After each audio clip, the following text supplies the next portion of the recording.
നമസ്കാരം, good morning കേരളത്തിലേക്ക് എല്ലാ പ്രിയപ്പെട്ട പ്രേക്ഷകർക്കും സ്വാഗതം. ലോകകപ്പ് ആവേശമാണ് എങ്ങും. വമ്പന്മാർ കളം നിറഞ്ഞ പോരാട്ടങ്ങൾ. സെനഗലിനെ തോൽപ്പിച്ച് ഫ്രാൻസും ഇറാഖിനെ തോൽപ്പിച്ച് നോർവേയും മികവൊട്ടും കുറയാതെ തിളങ്ങി.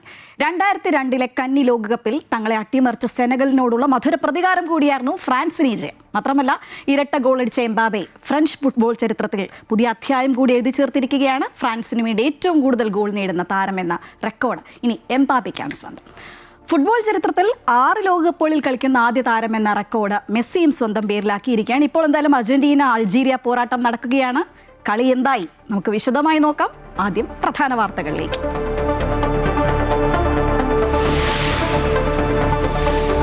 മാസപ്പടി കേസിൽ ഇഡിയുടെ ചോദ്യം ചെയ്യൽ ഇന്നും തുടരും. പിണറായി വിജയന്റെ മകൾ വീണ വിജയൻ ഇഡിക്ക് മുന്നിൽ നിന്ന് ഹാജരാകണം. CMRലുമായുള്ള സാമ്പത്തിക ഇടപാട് ചോദിച്ചറിയും.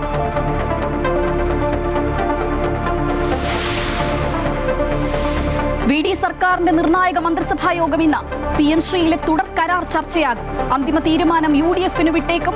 സർക്കാരിന്റെ ആദ്യ ബജറ്റ് തയ്യാറെടുപ്പുകളും യോഗത്തിൽ ചർച്ചയാകും. പകർച്ചവ്യാധി വ്യാപനത്തിൽ ആരോഗ്യമന്ത്രി വിളിച്ച ഉന്നതതല യോഗം ഇന്ന്. വടകര കാഫിർ സ്ക്രീൻഷോട്ട് കേസിൽ അറസ്റ്റിലായ DYFI നേതാവ് ജിതിൻ ഭാസ്കർ റിമാൻഡിൽ. പ്രതിയെ കസ്റ്റഡിയിൽ വാങ്ങാൻ വടകര സെഷൻസ് കോടതിയിൽ അന്വേഷണ സംഘം ഇന്ന് അപേക്ഷ നൽകും. പ്രതിയുടെ ജാമ്യാപേക്ഷയും കോടതിയിൽ സമർപ്പിച്ചേക്കും. G7 ഉച്ചകോടിക്കിടെ നരേന്ദ്രമോദി ഡൊണാൾഡ് ട്രംപ് കൂടിക്കാഴ്ച ഇന്ന്. കൂടിക്കാഴ്ച നീണ്ട ഇടവേളയ്ക്ക് ശേഷം. ഇന്ത്യക്ക് മേൽ US ഏർപ്പെടുത്തിയ താരിഫ് വിഷയം ഉൾപ്പെടെ ചർച്ചയാകും. G7 നേതാക്കളുമായും രാജ്യാന്തര സംഘടനകളുമായും മോദി കൂടിക്കാഴ്ച നടത്തും.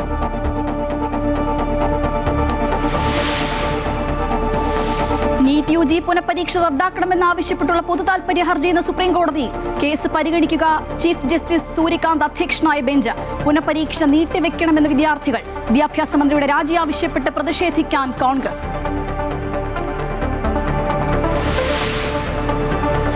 ലോകകപ്പിൽ സെനഗലിനെ വീഴ്ത്തി ഫ്രാൻസിന്റെ ജയം 1-3 ഗോളുകൾക്ക്. കിലിയൻ എംബാബെയ്ക്ക് ഇരട്ട ഗോൾ. ഇറാഖിനെതിരെ 4-1 നോർവേക്ക് ജയം. ഇന്ന് ആവേശ പോരാട്ടങ്ങൾ. അൾജീരിയക്കെതിരെ അർജന്റീന 1 ഗോളിന് മുന്നിൽ. ഗോൾ നേടിയത് മെസ്സി. പോർച്ചുഗൽ കോങ്കോ മത്സരം രാത്രി 10:30. മാസപ്പടി കേസിൽ പ്രതിപക്ഷ നേതാവ് പിണറായി വിജയന്റെ മകൾ വീണയെ ഇന്ന് ചോദ്യം ചെയ്യും. നേരത്തെ നൽകിയ നോട്ടീസിന് വീണ സാവകാശം തേടിയിരുന്നു. CMRL മാനേജിംഗ് ഡയറക്ടർ ശശിധരൻ കർത്തയുടെ ഭാര്യ ജയ എസ് കർത്ത, അതുപോലെ മകൻ ശരൺ എസ് കർത്ത എന്നിവർ ഇന്നലെ ഇഡിക്ക് മുന്നിൽ ഹാജരായിരുന്നു. കൂടുതൽ വിവരങ്ങൾ നൽകാൻ AT അശ്വതി ഒപ്പം ചേരുന്നുണ്ട്. Aswathi, good morning. ഈ പറഞ്ഞതുപോലെ വീണയെ സംബന്ധിച്ച ഏറെ നിർണായകമായൊരു ദിവസമാണിന്ന്. വെള്ളിയാഴ്ചയായിരുന്നു നേരത്തെ ഹാജരാകാൻ ED ആവശ്യപ്പെട്ടത്. പക്ഷേ സാവകാശം ചോദിച്ചു. ഇന്നിപ്പോൾ അതിനുവേണ്ടി തീയതി നൽകിയിരിക്കുകയാണ്. ഇന്ന് ഹാജരായേ പറ്റൂ. ഇന്ന് ഹാജരാകുമെന്നാണ് പ്രതീക്ഷ. അങ്ങനെ EDയുടെ ചോദ്യങ്ങൾക്ക് മുന്നിലേക്ക് വീണ എത്തുകയാണ്. കൂടുതൽ വിവരങ്ങൾ.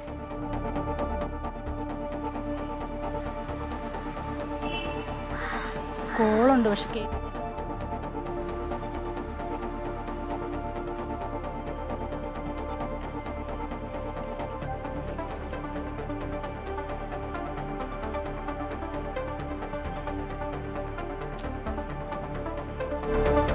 ഇല്ല.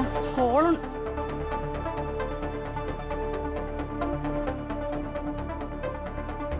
ചൂണ്ടിക്കാട്ടി വീണ സാവകാശം ചോദിച്ചിരുന്നു. ഇന്നാണ് അങ്ങനെ വീണയോട് ഹാജരാകാൻ പറഞ്ഞിരുന്നൊരു ദിവസം. ഇന്ന് വീണ എത്തും എന്ന് തന്നെയാണ് പ്രതീക്ഷ. നേരത്തെ നൽകിയ നോട്ടീസ് വീണ സാവകാശം തേടിയിരുന്ന കാര്യം നമുക്കറിയാം. എന്തായാലും CMRL മാനേജിംഗ് ഡയറക്ടർ ശശിധരൻ കർത്തയുടെ ഭാര്യ ജയ എസ് കർത്ത, മകൻ ശരൺ എസ് കർത്ത എന്നിവർ ഇന്നലെ EDക്ക് മുന്നിൽ ഹാജരായിരുന്നു. അതിനു മുന്നത്തെ ദിവസം മകൾ ഷിബി എസ് കർത്തയും ഹാജരായിരുന്നു. ഇന്നിപ്പോൾ വീണയുടെ ദിവസമാണ്. വീണയാണ് ചോദ്യം ചെയ്യലിന് ഹാജരാകാനായി ഒരുങ്ങുന്നത്.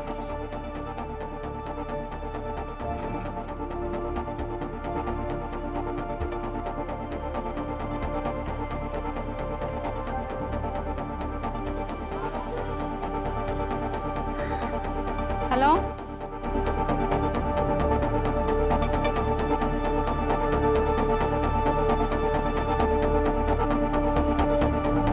മാസപ്പടി കേസിൽ പ്രതിപക്ഷ നേതാവ് പിണറായി വിജയന്റെ മകൾ വീണയെ സംബന്ധിച്ച ഇന്ന് നിർണായക ദിവസം തന്നെയാണ്. വീണയെ ഇന്ന് ചോദ്യം ചെയ്യാനായി ED ഒരുങ്ങുകയാണ്. വീണ EDയുടെ ചോദ്യം മുനയിലേക്ക് എത്തിച്ചേർന്നിരിക്കുകയാണ്.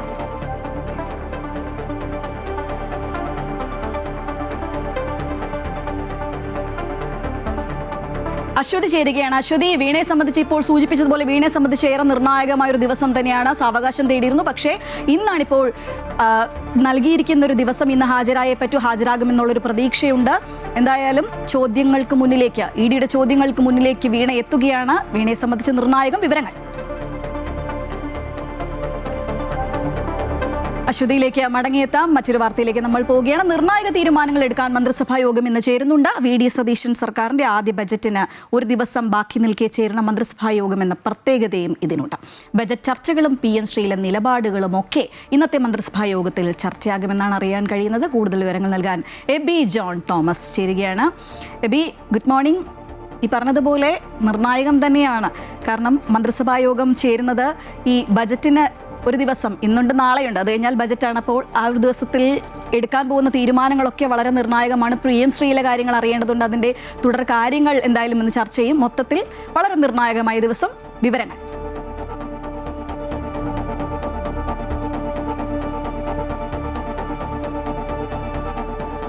ശ്രീജ, ഇന്നത്തെ മന്ത്രിസഭാ യോഗം അത് ബജറ്റ് അവതരിപ്പിക്കുന്നതിന് V.D. സതീശൻ സർക്കാരിന്റെ ആദ്യത്തെ ബജറ്റ് അവതരിപ്പിക്കുന്നതിന് തൊട്ട് മുമ്പുള്ള മന്ത്രിസഭാ യോഗം കൂടിയാണ് എന്നുള്ള പ്രത്യേകത കൂടിയുണ്ട്. അത് ഇനിയിപ്പോൾ ഒരു ദിവസം കൂടി കഴിഞ്ഞാൽ ബജറ്റാണ്.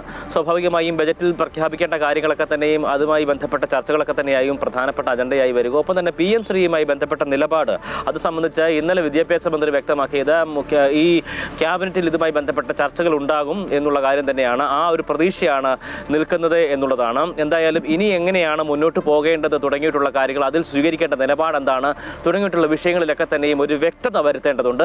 അതിനുവേണ്ടി തന്നെയാണ്, അല്ലെങ്കിൽ ആ ഒരു വിഷയം അതുകൊണ്ട് തന്നെ പ്രധാനപ്പെട്ട ചർച്ചാ വിഷയമാകാനുള്ള സാധ്യതയുണ്ട്. എന്തായാലും കഴിഞ്ഞ ദിവസം സർക്കാർ അധികാരത്തിൽ വന്നതിന് ശേഷം പ്രിയദർശിനി പദ്ധതി നടപ്പിലാക്കിയിരുന്നു. അതുമായി ബന്ധപ്പെട്ട് നിരവധിയായിട്ടുള്ള വിമർശനങ്ങൾ വിവിധ കോണുകളിൽ നിന്ന് ഉയർന്നു വരുന്ന ഒരു സാഹചര്യം കൂടിയാണ്. അത് പ്രധാനമായും പ്രൈവറ്റ് ബസ് ഓണേഴ്സിന്റെ ഭാഗത്തു നിന്നാണ് പ്രധാനമായി അത്തരത്തിലുള്ള വിമർശനങ്ങൾ ഉയർന്നു വന്നത്. അവർക്കും സമാനമായ രീതിയിൽ ഈ സബ്സിഡി ഉൾപ്പെടെ നൽകിക്കൊണ്ടുള്ള ഒരു സഹായം സർക്കാരിന്റെ ഭാഗത്തു നിന്നുണ്ടാകണം. സീറോ ടിക്കറ്റ് സംവിധാനം ഏർപ്പെടുത്തുന്നതിന് വേണ്ടിയിട്ടുള്ള ശ്രമം, അല്ലെങ്കിൽ ആ സംവിധാനം തങ്ങൾക്കും വേണം. അതിനുശേഷം ആ തുക സർക്കാർ തന്നെ തങ്ങൾക്ക് നൽകണം തുടങ്ങിയിട്ടുള്ള കാര്യങ്ങൾ, ഒപ്പം തന്നെ പകുതി വിലയ്ക്ക് ഡീസൽ നൽകുക തുടങ്ങിയിട്ടുള്ള നിരവധിയായിട്ടുള്ള നിർദ്ദേശങ്ങൾ ഈ പ്രൈവറ്റ് ബസ് ഓണേഴ്സ് മുന്നോട്ട് വെച്ചിട്ടുണ്ട്. ഇതിലൊക്കെ തന്നെയും എന്ത് തരത്തിലുള്ള നിലപാടുകളാണ് സ്വീകരിക്കുക എന്നുള്ളതാണ് പ്രധാനമായും കാണുന്നത്. ഒപ്പം തന്നെ നെല്ല് സംരക്ഷണം, റബ്ബർ മേഖലയ്ക്ക് കൊടുക്കേണ്ടത്, ഒപ്പം തന്നെ ഈ മത്സ്യത്തൊഴിലാളികൾക്ക് നൽകേണ്ട വിഹിതം എന്നൊക്കെ ഏതൊക്കെ തരത്തിലാണ് അതൊക്കെ വകയിരുത്തേണ്ടത് തുടങ്ങിയിട്ടുള്ള വിഷയങ്ങളിലൊക്കെ തന്നെയും പ്രധാനപ്പെട്ട ചർച്ചകളൊക്കെ തന്നെ നടക്കും. ഒപ്പം തന്നെ ഈ കഴിഞ്ഞ ദിവസങ്ങളിലൊക്കെ തന്നെയും ഈ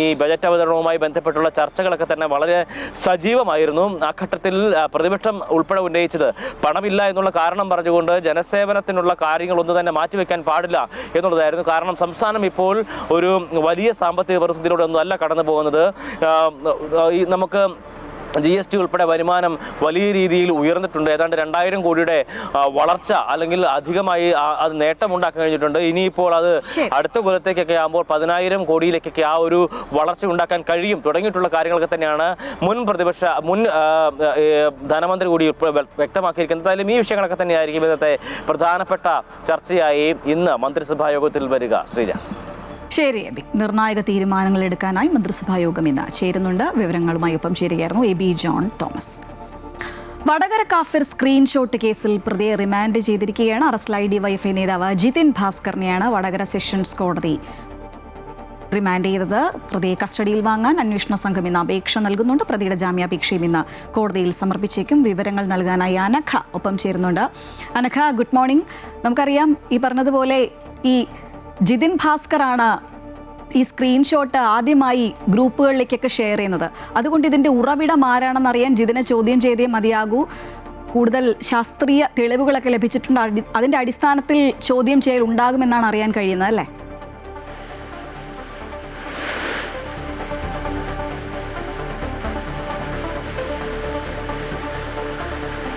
തീർച്ചയായും ശ്രീജ, ഗുഡ് മോർണിംഗ്. ഏതായാലും വലിയ നിർണായകമായിട്ടുള്ള ഒരു അറസ്റ്റ് തന്നെയാണ് ഇന്നലെ രേഖപ്പെടുത്തിയിട്ടുള്ളത്. ഈ ജിതിൻ ഭാസ്കറിനെ ഇന്നലെ അന്വേഷണ സംഘം വീണ്ടും ചോദ്യം ചെയ്യാനായി വിളിപ്പിക്കുകയും പിന്നീട് ഇദ്ദേഹത്തിന്റെ അറസ്റ്റ് രേഖപ്പെടുത്തുകയും ചെയ്യുകയായിരുന്നു. ഇന്നലെ വൈകിട്ടോടുകൂടി വൈദ്യപരിശോധനയ്ക്കടക്കം ജിതിൻ ഭാസ്കറിനെ കൊണ്ടുപോവുകയും പിന്നീട് മജിസ്ട്രേറ്റിന് മുമ്പിൽ ഹാജരാക്കി അദ്ദേഹം 14 ദിവസത്തേക്ക് ജിതിൻ ഭാസ്കറിനെ വിടുകയുമായിരുന്നു. ഏതായാലും ഇന്ന് ജിതിൻ ഭാസ്കറിന് വേണ്ടി ജാമ്യാപേക്ഷ നൽകുമെന്നാണ് അറിയുവാൻ വേണ്ടി സാധിക്കുന്നത്.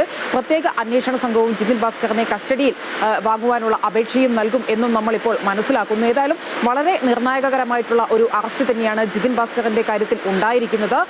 നമുക്കറിയാം, ഈ 2024 ലോക്സഭാ തെരഞ്ഞെടുപ്പുമായി ബന്ധപ്പെട്ടുകൊണ്ട് തന്നെ ഷാഫി പറമ്പിലും KK ശൈലജ ടീച്ചറുമായിരുന്നു LDF UDF സ്ഥാനാർത്ഥികൾ.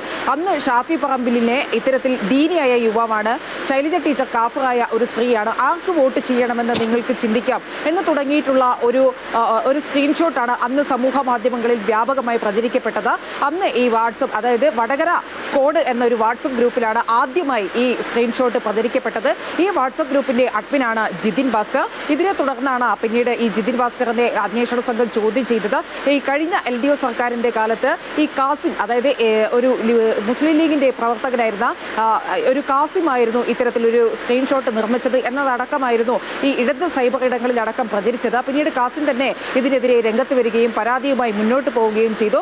കഴിഞ്ഞ സർക്കാരിന്റെ കാലത്ത് ഈ അന്വേഷണത്തിന്റെ ഭാഗമായി അന്വേഷണം DYFI നേതാക്കളിലേക്ക് അടക്കം എത്തി നിൽക്കുകയും ചെയ്തു. പക്ഷേ പുതിയ സർക്കാർ വന്നപ്പോൾ, പുതിയ UDF സർക്കാർ അധികാരത്തിലേക്ക് വന്നപ്പോൾ പുതിയ അന്വേഷണ സംഘം ഉണ്ടാക്കുകയായിരുന്നു. ഈ അന്വേഷണ സംഘം നടത്തിയ അന്വേഷണത്തിനൊടുവിലാണ് കേവലം 2 ആഴ്ചയ്ക്കുള്ളിൽ ഈ ജിതിൻ ഭാസ്കറിനെ ഇന്നലെ അറസ്റ്റ് ചെയ്യുന്ന ഒരു സാഹചര്യത്തിലേക്ക് അടക്കം എത്തിയത്. പക്ഷേ ജിതിൻ ഭാസ്കർ ഈ വാട്സപ്പ് ഗ്രൂപ്പിന്റെ അഡ്മിൻ മാത്രമാണ്. ആദ്യഘട്ടത്തിൽ ഈ വാട്സപ്പ് ഗ്രൂപ്പിൽ നിന്നാണ് ഈ സ്ക്രീൻഷോട്ട് പുറത്തേക്ക് പോയത്. പക്ഷേ ഇത് ആരാണ് നിർമ്മിച്ചതെന്നുള്ള കാര്യത്തിൽ ഇനിയും വ്യക്തത വരേണ്ടിയിരിക്കുന്നു. ഏതായാലും ഇക്കാര്യത്തിൽ വളരെ നിർണായകമായിട്ടുള്ള ഒരു അറസ്റ്റ് തന്നെയാണ് എന്നുള്ള കാര്യത്തിൽ യാതൊരു തർക്കവുമില്ല. തീർച്ചയായിട്ടും. എന്തായാലും വടകര കാഫിർ സ്ക്രീൻഷോട്ടുമായി ബന്ധപ്പെട്ട കേസ്, അതിൻ്റെ വിവരങ്ങൾ നൽകുകയായിരുന്നു അനഘ. നീറ്റ് UG പുനഃപരീക്ഷ റദ്ദാക്കണമെന്നാവശ്യപ്പെട്ടുള്ള പൊതു താൽപര്യ ഹർജി ഇന്ന് സുപ്രീം കോടതി പരിഗണിക്കുകയാണ്. ചീഫ് ജസ്റ്റിസ് സൂര്യകാന്ത് അധ്യക്ഷനായ ബെഞ്ചാണ് കേസ് പരിഗണിക്കുക. പുനഃപരീക്ഷ നീട്ടിവെക്കാൻ വിദ്യാർത്ഥികൾ വിദ്യാഭ്യാസ മന്ത്രാലയത്തിന് നിവേദനം നൽകിയിരുന്നു. വിശദാംശങ്ങളുമായി ജിഷ്ണു കൃഷ്ണൻ ചേരുന്നുണ്ട്. ജിഷ്ണു, കുട്ടികൾ പുനഃപരീക്ഷ വേണ്ട എന്നാവശ്യപ്പെടുകയാണ്, നീട്ടിവെക്കണം എന്നാവശ്യപ്പെടുന്ന കുട്ടികളുമുണ്ട്. എന്തായാലും പരീക്ഷാ വീഴ്ചകളിൽ വിദ്യാഭ്യാസ മന്ത്രിയുടെ രാജി, ആ ഒരു ആവശ്യത്തിൽ കോൺഗ്രസ് ഉറച്ചു നിൽക്കുന്നു, പ്രതിഷേധം ശക്തമാക്കുകയും ചെയ്യുന്നുണ്ട്. വിവരങ്ങൾ. നിലവിൽ നീറ്റ് UG പരീക്ഷ ഈ മാസം 21 നടത്താനുള്ള ക്രമീകരണങ്ങൾ കേന്ദ്ര സർക്കാർ, വിദ്യാഭ്യാസ മന്ത്രാലയവും നാഷണൽ ടെസ്റ്റിംഗ് ഏജൻസിയും മുൻപോട്ട് കൊണ്ടുപോവുകയാണ്. അതിനിടയിലാണ് ഇതിപ്പോൾ സുപ്രീം കോടതിയിൽ ഈ നീറ്റ് പുനഃപരീക്ഷ റദ്ദാക്കണം എന്നാവശ്യപ്പെട്ടുകൊണ്ടുള്ള പൊതു താൽപര്യ ഹർജി ചീഫ് ജസ്റ്റിസ് സൂര്യകാന്ത് അധ്യക്ഷനായിട്ടുള്ള അവധിക്കാല ബെഞ്ച് പരിഗണിക്കാൻ പോകുന്നത്. ഈ ഹർജിയിൽ ചൂണ്ടിക്കാട്ടിയത് നീറ്റ് പരീക്ഷ ആദ്യം നടത്തിയിട്ടുള്ള പരീക്ഷയിൽ ഒറ്റപ്പെട്ട സംഭവങ്ങളുടെ പേരിൽ പരീക്ഷ പൂർണ്ണമായും റദ്ദാക്കിയത് ശരിയല്ല.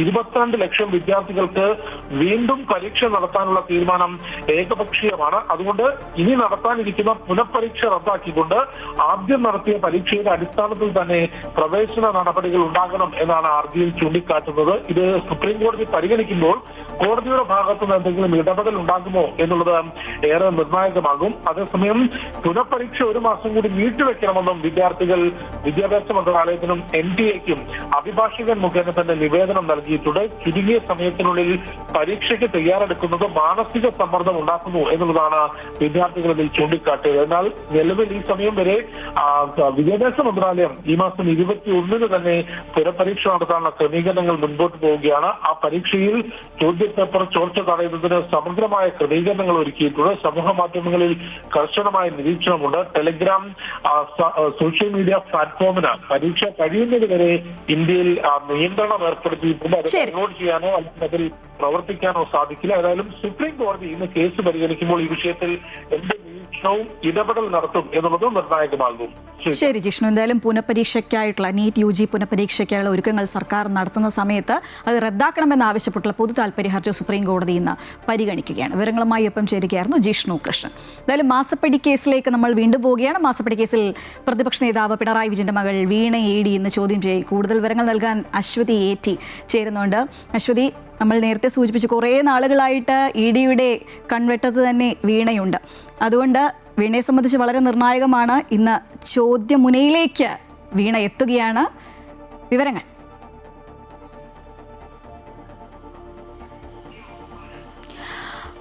CMR എക്സാലോജിക് ഇടപാടുമായി ബന്ധപ്പെട്ട് ഈ മാസപ്പടി കേസുമായി ബന്ധപ്പെട്ട് ഇന്ന് നിർണായകമായ ഒരു ദിവസം കൂടിയാണ്. ഇന്ന് പിണറായി വിജയന്റെ മകൾ വീണാട്ടി ഇന്ന് ഇഡിക്ക് മുൻപിൽ ഹാജരാകുമെന്നാണ് മനസ്സിലാക്കുന്നത്. ഇതുവരെ ഹാജരാകില്ല എന്നൊരു കാര്യത്തിൽ അത്തരമൊരു അറിയിപ്പ് വന്നിട്ടില്ല. നേരത്തെ ഹാജരാകാൻ വീണയ്ക്ക് നോട്ടീസ് നൽകിയെങ്കിലും ആരോഗ്യ കാരണങ്ങൾ ചൂണ്ടിക്കാട്ടി വീണ സാവകാശം തേടുകയായിരുന്നു. മാത്രമല്ല ഈ ഡോക്യുമെന്റുകളടക്കം, അതായത് എൻഫോഴ്സ്മെന്റ് ഡയറക്ടറേറ്റ് ആവശ്യപ്പെടുന്ന ഡോക്യുമെന്റുകളടക്കം അഭിഭാഷകർ മുഖേന ഹാജരാക്കാമെന്നൊരു നിലപാടാണ് വീണ ആദ്യഘട്ടത്തിൽ എടുത്തിരുന്നത്. പക്ഷേ അത് സാധിക്കില്ല എന്നും നേരിട്ട് ഹാജരാകണമെന്നുമുള്ള ഒരു നിർദ്ദേശമാണ് എൻഫോഴ്സ്മെന്റ് ഡയറക്ടറേറ്റിന്റെ ഭാഗത്തു നിന്നുണ്ടായത്. മാത്രമല്ല ശശിധരൻ കർത്തയുടെ ഭാര്യയെയും മകനെയും ശരണസ് കർത്തയെ അടക്കം കഴിഞ്ഞ ദിവസങ്ങളിൽ ചോദ്യം ചെയ്തിരുന്നു. ഈ കേസുമായി ബന്ധപ്പെട്ട വളരെ നിർണായകമായ ഘട്ടത്തിലൂടെയാണ് എൻഫോഴ്സ്മെന്റ് ഡയറക്ടറേറ്റ് കടക്കുന്നത്. പ്രധാനമായും ഈ CMR എക്സാലോജിക് ഇടപാടിൽ വർഷങ്ങളായി ഇത്തരത്തിൽ പണം നൽകുകയും എന്നാൽ അതനുസരിച്ചുള്ള സേവനങ്ങൾ നൽകിയിട്ടില്ല എന്നതാണ് പ്രധാനപ്പെട്ട വിഷയം. അക്കാര്യത്തിൽ എങ്ങനെയാണ് ഈ പണം നൽകിയത്, അത് ഏത് രീതിയിലാണ്, ഒപ്പം തന്നെ എന്തുകൊണ്ടാണ് ഈ സേവനം തിരികെ നൽകാതിരുന്നത് തുടങ്ങിയ കാര്യങ്ങളായിരിക്കും വീണയോടടക്കം എൻഫോഴ്സ്മെന്റ് ഡയറക്ടറേറ്റ് ചോദിക്കുക. മാത്രമല്ല ശശിധരൻ കർത്തയുടെ മറ്റ് സ്ഥാപനങ്ങളുമായി ബന്ധപ്പെട്ടിട്ടുള്ള അന്വേഷണങ്ങളും ഈ ഘട്ടത്തിൽ നടക്കുന്നുണ്ട്. റെയ്ഡിനിടയിൽ, അതായത് 12 ഇടങ്ങളിൽ കേരളത്തിൽ റെയ്ഡ് നടത്തിയതിൽ റെയ്ഡിനിടയിൽ കണ്ടെത്തിയ ഡോക്യുമെന്റുകളുടെ കൂടി അടിസ്ഥാനത്തിലാണ് നിലവിൽ ഈ ചോദ്യം ചെയ്യൽ പുരോഗമിക്കുന്നത്. എന്തായാലും ഇന്ന് വീണയെ ചോദ്യം ചെയ്യുന്നതോടുകൂടി ഇതിൽ ഏറ്റവും പ്രധാനപ്പെട്ട ഒരു ഘട്ടത്തിലേക്ക് എൻഫോഴ്സ്മെന്റ് ഡയറക്ടറേറ്റ് കടക്കും. മാത്രമല്ല ഈ കേസിൽ സുപ്രീം കോടതി അടക്കം സമീപിക്കാനുള്ള ഒരു തീരുമാനത്തിലേക്ക് അത്തരത്തിലുള്ള നടപടികൾ തുടരുന്നുണ്ട്. അങ്ങനെയെങ്കിൽ ഇന്നത്തെ ചോദ്യം ചെയ്യലിൽ നിന്ന് ലഭ്യമാകുന്ന വിവരങ്ങൾ ഒപ്പം തന്നെ റെയ്ഡിൽ കണ്ടെത്തിയിട്ടുള്ള ഡോക്യുമെന്റുകളുടെ കൂടി അടിസ്ഥാനത്തിലായിരിക്കും ഈ ഹൈക്കോടതി വിധിക്കെതിരെ സുപ്രീം കോടതിയെ പ്രതിഭാഗം സമീപിക്കുകയാണെങ്കിൽ അതിനെ ED നേരിടുക. ശ്രീജ. ശരി അശ്വതി സൂചിപ്പിച്ച പോലെ വളരെ നിർണായകമായ ഒരു ദിവസമാണ് മാസപ്പടി കേസിൽ നിന്ന്, പ്രത്യേകിച്ച് വീണ വിജയനെ സംബന്ധിച്ച്. എന്തായാലും കർഷകർക്കുള്ളൊരു അറിയിപ്പാണ് ഇനി നമ്മൾ അടുത്തതായി നൽകുന്നത്. കേന്ദ്ര കൃഷി മന്ത്രാലയത്തിന്റെ അഗ്രി സ്റ്റാക്ക് കർഷക രജിസ്ട്രേഷൻ എടുക്കാത്ത കർഷകർക്ക് ഇനി മുതൽ കേന്ദ്ര സംസ്ഥാന സർക്കാരുകളുടെ ആനുകൂല്യങ്ങളൊന്നും ലഭിച്ചേക്കില്ല. മെയ് മാസം 30 അവസാനിച്ച രജിസ്ട്രേഷനിൽ സംസ്ഥാനത്ത് പകുതിയോളം കർഷകരും ഇനിയും രജിസ്റ്റർ ചെയ്തിട്ടില്ല. രജിസ്ട്രേഷനായുള്ള സമയപരിധി നീട്ടി നൽകിയെങ്കിലും പല കർഷകർക്കും ഇതിനെക്കുറിച്ചുള്ള മതിയായ അവബോധമില്ല എന്നുള്ളതാണ് പ്രധാന കാരണം. വളം വിൽക്കുന്ന കടകളിൽ നിന്ന് 1 കിലോ യൂറിയ വാങ്ങണമെങ്കിൽ പോലും അഗ്രിസ്റ്റാക്ക് തിരിച്ചറിയൽ കാർഡ് വേണ്ടിവരും. കൃഷിഭവനുകളിലൂടെയായിരുന്നു അഗ്രിസ്റ്റാക്കിൽ രജിസ്റ്റർ ചെയ്തിരുന്നത്. എന്നാൽ പിന്നീട് സ്വന്തമായോ അക്ഷയ കേന്ദ്രം, കോമൺ സർവീസ് സെന്റർ എന്നിവ വഴിയോ ചെയ്യാൻ അവസരം നൽകി. സംസ്ഥാനത്ത് ഇതുവരെ 22 ലക്ഷത്തിന് മുകളിൽ കർഷകരാണ് രജിസ്ട്രേഷൻ പൂർത്തിയാക്കിയത്. ഇതിൽ 13 ലക്ഷത്തോളം പേർക്കാണ് അംഗീകാരം ലഭിച്ചത്. രജിസ്റ്റർ ചെയ്യുന്നവർക്ക് 21 അക്ക കർഷക ID ലഭിക്കും. ഇത് ലഭിച്ചാലേ കേന്ദ്ര സംസ്ഥാന സർക്കാരുകളുടെ കാർഷിക ആനുകൂല്യങ്ങൾ ലഭിക്കൂ. ഇത് കേരളത്തിലെ നമ്മുടെ സാധാരണ കർഷകരിലേക്ക് ഇത് രജിസ്റ്റർ ചെയ്യേണ്ട ഒരു ആവശ്യകതയെക്കുറിച്ചൊരു ബോധവൽക്കരണം ഉണ്ടായിട്ടില്ല എന്നുള്ളതാണ്. ഈ പല കർഷകരും ഇതുവരെ ഇത് പൂർത്തീകരിച്ചിട്ടില്ല. മെയ് 31-നകം ചെയ്യണമെന്ന് പറയുന്ന ഈ രജിസ്ട്രേഷൻ നടപടികൾ ഇപ്പോഴും ഓൺലൈനായിട്ട് നീട്ടിവെച്ചിരിക്കുകയാണ്. ഇത് കർഷകർക്ക് ആവശ്യമുള്ള ഒരു ബോധവൽക്കരണവും അതിനുവേണ്ടിയുള്ള ഒരു പബ്ലിസിറ്റി മാധ്യമങ്ങളിലൂടെ ഇല്ലാതിരുന്നതിൻ്റെ ഫലമായിട്ടായിരിക്കാം ഒരുപക്ഷെ ഇതുവരെ കർഷകർ ഇതിലേക്ക് ബോധവാന്മാരായി ഈ രജിസ്ട്രേഷന് തയ്യാറാവാത്തത്. കൃഷിക്കാരെക്കുറിച്ചുള്ള എല്ലാ കാര്യങ്ങളും ഈ ഒറ്റ ID നമ്പറിലുണ്ടാകും. ഡിജിറ്റൽ ക്രോപ്പ് സർവേ വിവരങ്ങളും റവന്യൂ വകുപ്പിലെ ഭൂരേഖ വിവരങ്ങളും ഒത്തുനോക്കിയാണ് കർഷകരുടെ വിവരം തയ്യാറാക്കുന്നത്. അതുകൊണ്ട് തന്നെ വില്ലേജ് ഓഫീസുകളിൽ നിന്നുള്ള പരിശോധന പൂർത്തിയായാലേ അംഗീകാരമാകൂ. വില്ലേജ് ഓഫീസിലെ കണക്കുകളും കർഷകർ നൽകിയ കണക്കുകളും വ്യത്യസ്തമാണെങ്കിൽ തിരിച്ചറിയൽ കാർഡ് ലഭിക്കില്ല. ഭൂമിയുടെ അളവ്, കൃഷി, വിളവ്, വളം, കീടനാശിനി, വിപണിയിൽ ലഭിക്കുന്ന വില, നിലവിൽ ലഭിക്കുന്ന സർക്കാർ സഹായങ്ങൾ എന്നിവയെല്ലാം രജിസ്റ്ററിലുണ്ടാവും. തിരിച്ചറിയൽ കാർഡുള്ളവർക്ക് PM കിസാൻ ഗുണഭോക്തൃ വിഹിതമായ 6000 രൂപ ലഭിക്കണമെങ്കിൽ ഈ കാർഡ് വേണം. എന്നാൽ കർഷകർക്ക് ഇത് സംബന്ധിച്ച കൃത്യമായ അവബോധമില്ല എന്നതാണ് രജിസ്ട്രേഷൻ വൈകുവാൻ കാരണം. ഇനി അവബോധം വളർത്തുവാൻ ഇടപെടേണ്ട അധികൃതരാകട്ടെ വേണ്ട പരിഗണന നൽകുന്നുമില്ല. അമൃത ന്യൂസ്, ആലപ്പുഴ. G7 ഉച്ചകോടിയിൽ പങ്കെടുക്കുന്നതിനായി പ്രധാനമന്ത്രി നരേന്ദ്രമോദി കിഴക്കൻ ഫ്രാൻസിലെ റിസോർട്ട് നഗരമായ എവിയാനിലെ ബെയിൻസിലെത്തി. ജനീവയിൽ നിന്നാണ് മോദി ഫ്രഞ്ച് നഗരത്തിലെത്തിയത്. ജനീവ വിമാനത്താവളത്തിൽ സ്വിറ്റ്സർലാൻഡ് പ്രസിഡന്റ് ഗൈ പാർമെലിൻ പ്രധാനമന്ത്രി സ്വീകരിച്ചു. G7 വേദിയിൽ മോദിയും US പ്രസിഡന്റ് ഡൊണാൾഡ് ട്രംപും സൗഹൃദം പങ്കുവച്ചു. 16 മാസങ്ങൾക്ക് ശേഷമാണ് ഇരു നേതാക്കളും മുഖാമുഖം കാണുന്നത്. കഴിഞ്ഞ വർഷം ഫെബ്രുവരിക്ക് ശേഷമുള്ള ആദ്യ കൂടിക്കാഴ്ചയാണിത്. ട്രംപുമായി മോദി ഇന്ന് ഉഭയകക്ഷി ചർച്ച നടത്തും. ഒപ്പം തന്നെ ഇന്ത്യ അമേരിക്ക വ്യാപാര കരാറും ചർച്ചയാകും. VD സതീശൻ സർക്കാർ അവതരിപ്പിക്കുന്ന കന്നി ബജറ്റിൽ ഏറെ ആകാംക്ഷയുള്ളത് കിഫ്ബിയുടെ ഭാവിയെക്കുറിച്ചാണ്. കിഫ്ബിയിൽ നിയമ ഭേദഗതി കൊണ്ടുവരും. മോട്ടോർ വാഹന നികുതി, ഇന്ധന സെസ് എന്നിവ കിഫ്ബിയിലേക്ക് പോകുന്നത് നിർത്തലാക്കി ഖജനാവിലേക്ക് മാറ്റും. കിഫ്ബിയുടെ പണം ബാങ്കിൽ നിക്ഷേപിച്ച് പലിശ എടുക്കുന്നതും നിർത്തലാക്കും. അതേസമയം കോടികളുടെ കിഫ്ബി ബാധ്യത ബജറ്റിനുള്ളിൽ എങ്ങനെ വകയിരുത്തുമെന്നുള്ളതാണ് മറ്റൊരു വെല്ലുവിളി. പശ്ചാത്തല സൗകര്യ വികസനത്തിന് ഇടത് സർക്കാർ വിഭാവന ചെയ്ത കിഫ്ബിയെ തുടക്കം മുതൽ എതിർക്കുന്നവരാണ് UDF. കിഫ്ബി സമാന്തര സർക്കാരായി പ്രവർത്തിച്ചതാണ് സംസ്ഥാനം ഇത്രയേറെ കടക്കണിയിലാകാൻ കാരണമെന്ന് ധവളപത്രം ചൂണ്ടിക്കാട്ടി വിമർശിച്ചത് മുഖ്യമന്ത്രി തന്നെയാണ്. ആ മുഖ്യമന്ത്രി അവതരിപ്പിക്കുന്ന ബജറ്റിൽ കിഫ്ബിയുടെ ഭാവി എന്താകുമെന്ന ചോദ്യമാണ് ഉയരുന്നത്. എന്നാൽ കിഫ്ബി നിയമമായി കഴിഞ്ഞതിനാൽ ഭേദഗതി കൊണ്ടുവരാൻ മാത്രമേ UDF സർക്കാരിനാകൂ. ബജറ്റിന് പുറത്ത് കമ്പനി രൂപീകരിച്ച് ധനസമാഹരണം നടത്തിയ കിഫ്ബിയെ ബജറ്റിനുള്ളിലാക്കി ഭേദഗതി വരുത്താനാണ് സർക്കാർ ലക്ഷ്യമിടുന്നത്. അങ്ങനെയായാൽ കോടികളുടെ കിഫ്ബി ബാധ്യത എങ്ങനെ വകയിരുത്തും? നിലവിൽ 21,000 കോടി രൂപയുടെ കടമാണ് കിഫ്ബിയുടെ മേലുള്ളത്. 35,000 കോടി രൂപയുടെ പദ്ധതികൾക്കായി അധിക പണം കണ്ടെത്തേണ്ടതുണ്ട്. ഈ ബാധ്യതകൾ കുറയ്ക്കാൻ എന്ത് നയം സർക്കാർ സ്വീകരിക്കുമെന്നതിലാണ് ആകാംക്ഷ. അതേസമയം കിഫ്ബിയെ പുനഃസംഘടിപ്പിച്ചാലും നിയമ ഭേദഗതി വരുത്തിയാലും നിർമ്മാണത്തിലിരിക്കുന്ന പദ്ധതികൾ സ്തംഭിക്കാൻ പാടില്ല എന്ന് പ്രതിപക്ഷം ആവശ്യപ്പെടുന്നു. നിർമ്മാണം നിലച്ചാൽ പ്രക്ഷോഭവുമായി പ്രതിപക്ഷം രംഗത്തിറങ്ങുമെന്ന് മുൻ ധനമന്ത്രി തോമസ് ഐസക് മുന്നറിയിപ്പ് നൽകുന്നു. ഇവർക്ക് ഇഷ്ടമില്ലെങ്കിൽ വേണ്ട, പക്ഷേ ഈ പടുത്തുകൊണ്ടിരിക്കുന്ന റോഡും പാലും ഒക്കെ നിർത്തി വെക്കുമോ? ഇതൊന്നും വേണ്ടേ? ഇതൊന്നും വീണ്ടും വിചാരമില്ലാതെ പറഞ്ഞുകൊണ്ടിരിക്കുന്ന കിഫ്ബിയുടെ വിശ്വാസ്യത തർക്കുന്ന രീതിയിലുള്ള വർത്തമാനങ്ങളുമായിട്ട് നടക്കുക. ഈ ഓരോ കൺസ്ട്രക്ഷൻ സൈറ്റിലും ഈ സർക്കാരിനെ വിചാരണ ചെയ്യും. ഇതിൻ്റെ ഗുണഭോക്താക്കളെ വിളിക്കും. പണി തീരാത്ത സ്കൂൾ കിട്ടണമെങ്കിൽ രക്ഷാകർത്താക്കളെ മുഴുവൻ വിളിക്കും. ആശുപത്രി പോകുന്ന മുഴുവൻ ജനങ്ങളെയും വിളിച്ചു കൂട്ടും. ഇത് പൊളിറ്റിക്കൽ ഫൈറ്റ്. മോട്ടോർ വാഹന നികുതി, ഇന്ധന സെസ് എന്നിവ നിലവിൽ കിഫ്ബിയാണ് പിരിക്കുന്നത്. എന്നാൽ അത് നിർത്തലാക്കി ഈ തുക ഖജനാവിലേക്ക് മാറ്റാനാണ് സർക്കാരിന്റെ നീക്കം.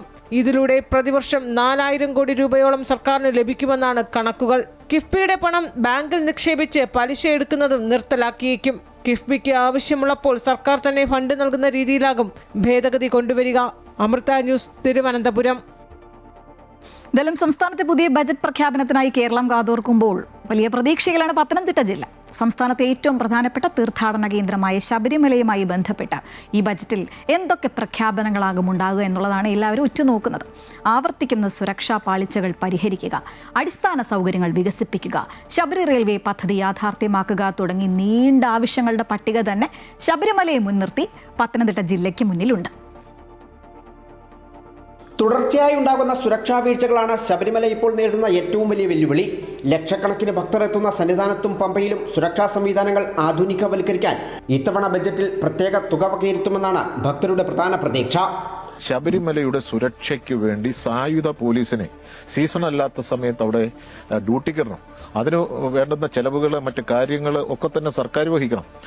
മറ്റ് സുരക്ഷാ സൗകര്യങ്ങൾ, കൂടുതൽ ക്യാമറകൾ, കൂടുതൽ നിരീക്ഷണങ്ങൾ, ശബരിമലയുമായി ബന്ധപ്പെട്ടിട്ടുള്ള മറ്റ് വിഷയങ്ങളിൽ ഇടപെടുന്ന ആരൊക്കെയാണെന്ന് നിരീക്ഷിക്കാൻ വേണ്ടുന്ന സംവിധാനങ്ങൾ, ഇതൊക്കെ ഒരുക്കുന്നതിന് ഈ ബഡ്ജറ്റിൽ പണം വകയിരുത്തണം എന്നാണ് ഈ UDF സർക്കാരിനോട് ആവശ്യപ്പെടാനുള്ളത്. അടിസ്ഥാന സൗകര്യങ്ങളുടെ കാര്യത്തിൽ ശബരിമല ഇന്നും ഏറെ പിന്നിലാണ്. പ്രധാന ബേസ് ക്യാമ്പായ നിലയ്ക്കൽ എല്ലാ ആധുനിക സൗകര്യങ്ങളോടും കൂടി വികസിപ്പിക്കേണ്ടതുണ്ട്. പത്തനംതിട്ടയും എരുമേലിയും പോലുള്ള പ്രധാന ഇടത്താവളങ്ങളിൽ ഭക്തർക്ക് വിരിവെക്കാൻ കൂടുതൽ സൗകര്യങ്ങൾ ഏർപ്പെടുത്തണം. ഒപ്പം പമ്പാ നദിയിലെ മലിനീകരണം തടയാൻ ശാശ്വത പദ്ധതികളും സ്ഥിരമായ ശുചിമുറി സംവിധാനങ്ങളും ശുദ്ധജല ലഭ്യതയും ഉറപ്പാക്കാൻ ബജറ്റിൽ പണം നീക്കിവെക്കേണ്ടതുണ്ട്. ശബരിമല വരുന്ന അയ്യപ്പ ഭക്തർക്ക് അവർക്ക് വിരിവെക്കുന്നതിനുള്ള സൗകര്യമില്ലാത്തൊരവസ്ഥയാണ്. ശബരിമലയിൽ വിരിവെക്കുന്നതിന് വലിയൊരു ക്യൂ കോംപ്ലക്സ് നിർമ്മിക്കുന്നതിന് വേണ്ടി ഒരു ഫണ്ട് പ്രധാനമായും കണ്ടെത്തുമെന്നാണ് നമ്മുടെയൊക്കെ തന്നെ പ്രതീക്ഷ. അതേപോലെ തന്നെ ഈ ശബരിമലയിലെ ശുദ്ധജല വിതരണം എപ്പോഴും വലിയൊരു ബുദ്ധിമുട്ടായിട്ട് മാറുന്ന ഒരു കാര്യമാണ്. ഭക്തജനങ്ങൾക്ക് ശുദ്ധജലം തടസ്സമില്ലാതെ കിട്ടുന്നതിനുള്ള ശ്രമങ്ങൾ സർക്കാരിൻ്റെ ഭാഗത്തുനിന്ന് അതിനുവേണ്ടി ബഡ്ജറ്റിൽ തുക മാറ്റിവെക്കുമെന്നാണ് പ്രതീക്ഷ. യാത്രാ സൗകര്യങ്ങളുടെ കാര്യത്തിലും വലിയ മാറ്റങ്ങൾ അനിവാര്യമാണ്. ശബരിമലയിലേക്കുള്ള ശബരി റെയിൽ പാതയ്ക്കായി സംസ്ഥാന സർക്കാരിൻ്റെ വിഹിതം അതീവ പ്രാധാന്യത്തോടെ ബജറ്റിൽ ഉൾക്കൊള്ളിക്കണം. തീർത്ഥാടകരുടെ തിരക്ക് നിയന്ത്രിക്കുന്നതിനായി പമ്പ ത്രിവേണിയിൽ നിന്നും ഗണപതി ക്ഷേത്രത്തിലേക്ക് പമ്പാ നദിക്ക് കുറുകെ പുതിയ പാലം നിർമ്മിക്കുക എന്നതും കാലങ്ങളായുള്ള ആവശ്യമാണ്. കേന്ദ്ര ഗവൺമെന്റ് ഫണ്ട് മാറ്റിവെച്ചിട്ടുണ്ട്. പക്ഷെങ്കിൽ സംസ്ഥാന വിഹിതം കൂടെ ഉണ്ടെങ്കിൽ മാത്രമേ ഈ ഒരു പദ്ധതി നടപ്പിലാക്കാൻ കൊണ്ട് സാധിക്കുകയുള്ളൂ. അപ്പോൾ ഈ അങ്കമാലി ശബരി പദ്ധതി യാഥാർത്ഥ്യമാക്കുന്നതിന് വേണ്ടി സർക്കാരിന്റെ ഭാഗത്തുനിന്നുള്ള വിഹിതം മാറ്റിവെച്ചുകൊണ്ട് എത്രയും പെട്ടെന്ന് ഈ ഒരു സ്വപ്ന പദ്ധതി നടപ്പിലാക്കുന്നതിന് വേണ്ടി സർക്കാർ തയ്യാറാകണം. ഭക്തർക്ക് ഏറെ ഉപകാരപ്രദമാകുന്ന നിലയ്ക്കൽ പമ്പ റെയിൽ സർവീസിനായുള്ള പ്രഖ്യാപനങ്ങളും പ്രതീക്ഷിക്കപ്പെടുന്നു. വളരെ ഐറന്മാർക്ക് പ്രയോജനം ഉണ്ടാക്കുന്നതാണ് പമ്പ നിലയ്ക്കൽ ട്രെയിൻ സർവീസ്. അങ്ങനെ ഒരു ട്രെയിൻ സർവീസ് നിലയ്ക്കൽ നിന്ന് പമ്പയിലേക്ക് വരാൻ കേന്ദ്രത്തിലേക്ക് സമ്മർദ്ദം ചെലുത്താൻ ബജറ്റിൽ വകയിരുത്തിക്കൊണ്ട് ഈ സർക്കാർ ശ്രമിക്കണം എന്നാണ് മറ്റൊരു കാര്യം ആവശ്യപ്പെടാനുള്ളത്. സ്ത്രീകൾക്ക് സൗജന്യ യാത്ര പ്രഖ്യാപിച്ച സർക്കാർ അയ്യപ്പ ഭക്തരിൽ നിന്നും KSRTC സ്പെഷ്യൽ സർവീസ് എന്ന പേരിൽ ഈടാക്കുന്ന അധിക ബസ് ചാർജ് അവസാനിപ്പിക്കണമെന്ന ആവശ്യവും ശക്തമാണ്. ഭക്തരുടെ ബാഹുല്യം കണക്കിലെടുത്ത് മണ്ണാറക്കുളഞ്ഞി പമ്പ റോഡ് ഉൾപ്പെടെയുള്ള ശബരിമല പാതകളുടെ നവീകരണത്തിനായി വലിയൊരു തുക ബജറ്റിൽ വകയിരുത്തുമെന്ന പ്രതീക്ഷയുമുണ്ട്. അമൃത ന്യൂസ്, പത്തനംതിട്ട. പീരുമേട്ടിലെ തേയിലത്തോട്ടം പ്രതിസന്ധി പരിഹരിക്കാൻ കഴിയുന്ന നിർദ്ദേശങ്ങൾ ബജറ്റിൽ ഉണ്ടാകുമെന്നാണ് പ്രതീക്ഷയെന്ന സിറിയക് തോമസ് MLA. തകർന്ന ലയങ്ങളിൽ കഴിയുന്ന തൊഴിലാളികൾക്ക് ലൈഫ് പദ്ധതിയിൽ ഉൾപ്പെടുത്തി വീടുകൾ നിർമ്മിച്ചു നൽകണമെന്നും അദ്ദേഹം ആവശ്യപ്പെടുന്നുണ്ട്. പീരുമേട് താലൂക്കിൽ 15ഓളം തേയിലത്തോട്ടങ്ങളാണ് അടഞ്ഞുകിടക്കുന്നത്. തകർന്നു വീഴാറായ ലയങ്ങളിലാണ് തൊഴിലാളികളുടെ ജീവിതം. ഭവനം ഫൗണ്ടേഷന്റെ സഹകരണത്തോടെ കഴിഞ്ഞ സർക്കാർ നടത്തിയ സർവേയിൽ സംസ്ഥാനത്ത് 32,454 തൊഴിലാളികൾ ഭവനരഹിതരാണെന്ന് കണ്ടെത്തിയിരുന്നു. ഇതിന്റെ അടിസ്ഥാനത്തിൽ പീരുമേട്ടിൽ ഭവനരഹിതർക്കായി ഭൂമി കണ്ടെത്താൻ നടപടികളും തുടങ്ങി. എന്നാൽ ഇത് എങ്ങുമെത്തിയില്ല. ഭൂമിയും വീടുമില്ലാത്ത തൊഴിലാളികൾക്ക് ലൈഫ് പദ്ധതിയിൽപ്പെടുത്തി വീടുകൾ നൽകാൻ നടപടിയുണ്ടാകണമെന്ന് പീരുമേട് MLA സിറിയക് തോമസ് ആവശ്യപ്പെട്ടു. ബജറ്റിൽ തൊഴിലാളികൾക്കായി ദീർഘകാല പദ്ധതികൾ ഉണ്ടാകുമെന്നാണ് പ്രതീക്ഷയെന്നും അദ്ദേഹം പറഞ്ഞു. കൂട്ടിക്കിടക്കുന്ന തോട്ടങ്ങളിൽ ഇപ്പോൾ തൊഴിലാളികളുടെ ഏറ്റവും വലിയ പ്രശ്നമെന്ന് പറയുന്നത് അവരുടെ പാർപ്പിട സംബന്ധമായ ഇതാണ്. എല്ലാ മഴക്കാലത്തും ഇപ്പോൾ ഉള്ള ലയങ്ങളൊക്കെ നശിച്ച് പോയേക്കുന്നൊരു സാഹചര്യമാണ്. അപ്പോൾ ഒരു പാർപ്പിട കാര്യത്തിൽ ഒരു മെച്ചപ്പെട്ട ഒരു പ്രവർത്തനങ്ങൾ ഉണ്ടാകണം എന്ന് നമ്മൾ ആവശ്യപ്പെട്ടിട്ടുണ്ട്. പക്ഷെ അത് ദീർഘകാല അടിസ്ഥാനത്തിലുള്ള ഒരു കാര്യമാണ്. അതുപോലെ തന്നെ മറ്റ് തോട്ടങ്ങളുടെ ഇപ്പോൾ നമ്മൾ കൃഷിയുടെ വൈവിധ്യങ്ങളൊക്കെ വരുത്തുന്നതിലുമൊക്കെയുള്ള കാര്യങ്ങളുമൊക്കെ നമ്മൾ മൊത്തത്തിൽ ചർച്ച ചെയ്യപ്പെട്ടിട്ടുള്ളതാണ്. മുഖ്യമന്ത്രി ആ കാര്യത്തിൽ കൂടുതൽ അദ്ദേഹത്തിന് ഈ കാര്യങ്ങളൊക്കെ മനസ്സിലാക്കിയിട്ടുള്ള ആളുമാണ്. പീരുമേട്ടിലെ തൊഴിലാളികൾക്കായി ഫ്ളാറ്റ് സമുച്ചയം പണിയുമെന്ന പ്രഖ്യാപനവും ഇതുവരെ നടപ്പായിട്ടില്ല. തകർന്നു വീഴാറായ ലയങ്ങളിൽ ജീവൻ മുറുകെ പിടിച്ചു കഴിയുന്ന ഇവർ ബജറ്റിനെ ഏറെ പ്രതീക്ഷയോടെയാണ് കാണുന്നത്. അമൃത ന്യൂസ്, ഇടുക്കി. എന്തായാലും UDF സർക്കാരിന്റെ കന്നി ബജറ്റിൽ പ്രതീക്ഷയർപ്പിച്ച് കാത്തിരിക്കുകയാണ് റബ്ബർ കർഷകർ. തറവില 400 രൂപയെങ്കിലും ആക്കി ഉയർത്തുകയും ടാപ്പിംഗ് ഉൾപ്പെടെയുള്ള ജോലികൾക്ക് തൊഴിലാളികളെ ലഭ്യമാക്കുന്നതിനും കൂടുതൽ റബ്ബർ അധിഷ്ഠിത വ്യവസായങ്ങൾ ആരംഭിക്കുന്നതിനും വേണ്ട പ്രഖ്യാപനങ്ങൾ വേണമെന്നാണ് കർഷകരുടെ ആവശ്യം. സർക്കാരുകൾക്കൊപ്പം റബ്ബർ ബോർഡ് ശക്തമായി ഇടപെട്ടെങ്കിൽ മാത്രമേ റബ്ബർ കൃഷി ആദായകരമാകുകയുള്ളൂ എന്നും കർഷകർ ചൂണ്ടിക്കാട്ടുന്നുണ്ട്. ഇത് സംബന്ധിച്ച കർഷകരുടെ പ്രതികരണങ്ങളുമായി കോട്ടയത്ത് നിന്നും പ്രശാന്ത് ജോസഫ് തയ്യാറാക്കിയ റിപ്പോർട്ടിലേക്ക്. കോട്ടയം ജില്ലയുടെ പ്രധാന വരുമാന മാർഗ്ഗങ്ങളിലൊന്നായിരുന്നു റബ്ബർ. എന്നാൽ അടുത്ത കാലത്ത് റബ്ബറിൻ്റെ വില കുറഞ്ഞത് കർഷകരെ ഇതിൽ നിന്നും പിന്നോട്ടടിച്ചിരുന്നു. എന്നാൽ ഈ കഴിഞ്ഞ ഒരു മാസത്തിലധികമായി റബ്ബറിൻ്റെ വില കയറി വരുമ്പോൾ റബ്ബർ കാർഷിക മേഖല വലിയ പ്രതീക്ഷയിലാണ്, അല്ലെ ഉണർവിൻ്റെ പാതയിലാണ്. ഈ ബജറ്റിൽ റബ്ബർ കാർഷിക മേഖലയ്ക്ക് എന്തൊക്കെ ലഭിക്കും, അല്ലെങ്കിൽ എന്തൊക്കെ പ്രതീക്ഷകളാണ് കർഷകർക്കുള്ളത് എന്നാണ് നമുക്ക് നോക്കാനുള്ളത്. നമ്മോടൊപ്പം കുറച്ച് റബ്ബർ കർഷകരാണ് ഉള്ളത്. ആദ്യം ഒരു ഈപ്പൻ ചേട്ടനാണ്. UDF സർക്കാർ അധികാരത്തിൽ വന്ന ശേഷമുള്ള ആദ്യത്തെ ബജറ്റ് വരാൻ പോകുന്നു. അപ്പോൾ കർഷകർ എത്രത്തോളം പ്രതീക്ഷയോടെയാണ് കാണുന്നത്? VD സതീശൻ സർക്കാരിന് പ്രതീക്ഷയോടെയാണ് കാണുന്നത്. പക്ഷേ ഇപ്പോഴത്തെ 250 രൂപ എന്നുള്ളതും കർഷകർക്ക് വലിയ ഗുണം ചെയ്യുമെന്ന് എനിക്ക് തോന്നുന്നില്ല. എന്താണെന്ന് വെച്ചാൽ ഇപ്പോൾ അത് 250 സ്ഥാനത്ത് 260, 270 ആ രീതിയിലാണ് വില. പക്ഷേ ഇതൊന്നും യഥാർത്ഥ കർഷകർക്ക് ഇതിൻ്റെ പ്രയോജനം കിട്ടുമെന്ന് എനിക്ക് യാതൊരു പ്രതീക്ഷയുമില്ല. ഈ പ്രൊഡക്ഷൻ കോസ്റ്റ്, അതായത് ഉൽപ്പാദന ചെലവ് ഉയർന്നു നിൽക്കുന്ന ഒരു സാഹചര്യമാണ് മുൻകാലങ്ങളെ അപേക്ഷിച്ച്. അതാണോ കർഷകരെ ഏറ്റവും കൂടുതൽ പ്രതിസന്ധിയിലാക്കുന്നത്? ഈ ഉൽപ്പാദന ചെലവ് ഇപ്പോഴും നല്ല കൂടുതലായിട്ട് തന്നെയാണ് നിൽക്കുന്നത്. പണ്ട് കാലത്ത് ഇത്രയും ഉൽപ്പാദന ചെലവില്ലായിരുന്നു. പക്ഷേ ഇപ്പോൾ ഉൽപ്പാദന ചെലവ് കൂടുതൽ, വെട്ടുകൂലി കൂടുതൽ, വെട്ടുകാരില്ല, അങ്ങനെയുള്ള പല പ്രശ്നങ്ങളും ഉണ്ട്. അപ്പോൾ നമ്മോടൊപ്പം മറ്റൊരു ഈപ്പൻ ചേട്ടനും കൂടെയുണ്ട്. അദ്ദേഹവും ഇവിടുത്തെ ഈ മണർകാട് മേഖലയിലുള്ള ഒരു റബ്ബർ കർഷകൻ തന്നെയാണ്. ഈ റബ്ബർ ബോർഡിൻ്റെ ചെയർമാനായിട്ടൊരു കോട്ടയംകാരൻ തന്നെ വന്നിരിക്കുന്ന ഒരു സാഹചര്യമുണ്ട്. അപ്പോൾ ഈ ബജറ്റും വരാൻ പോകുന്നു. ഇതൊക്കെ റബ്ബർ കർഷകരെ സംബന്ധിച്ചിടത്തോളം പ്രതീക്ഷ നൽകുന്ന ഘടകങ്ങൾ വർദ്ധിപ്പിക്കുകയാണ്. തീർച്ചയായിട്ടും ഒരു ഹരി എന്ന് പറഞ്ഞ അദ്ദേഹം ചെയർമാൻ ആയതിൽ ഞങ്ങൾക്ക് വളരെ സന്തോഷമുണ്ട്. അദ്ദേഹം റബ്ബർ കർഷകരുടെ കാര്യത്തിൽ കൂടുതൽ ഇടപെടുമെന്നാണ് ഞങ്ങളുടെ വിശ്വാസം. അതുപോലെ തന്നെ റബ്ബർ മേഖലയിൽ ഇപ്പോൾ ഈ 250 തറവില പോരാ, ഒരു 300 രൂപയെങ്കിലും വെക്കണം. അതുപോലെ തന്നെ തൊഴിലാളികളെ ആവശ്യത്തിന് ലഭ്യമാകുന്ന പദ്ധതികൾ റബ്ബർ ബോർഡ് ആവിഷ്കരിക്കണം. ഈ കാര്യങ്ങളൊക്കെയാണ്. അതുപോലെ തന്നെ ഈ റബ്ബർ മേഖലയിൽ വന്യമൃഗങ്ങളുടെ ശല്യം വളരെ അധികമുണ്ട്. നമുക്ക് ഉള്ള ഉൽപ്പാദന ചെലവ് എത്രയാണെന്ന് കണക്കാക്കണം. ആ കണക്കാക്കിയിട്ട് വേണം ഇത് ചെയ്യാൻ വേണ്ടിയത്. അത് നമുക്ക് കോസ്റ്റ് സ്റ്റഡി നടത്തിയാൽ അത് മനസ്സിലാക്കാൻ പറ്റും. നമുക്ക് കർണാടകയിൽ റബ്ബർ കൃഷിയുള്ള ഒരു മലയാളി കൂടി നമ്മുടെ ഒപ്പമുണ്ട്. TK സന്തോഷാണ്.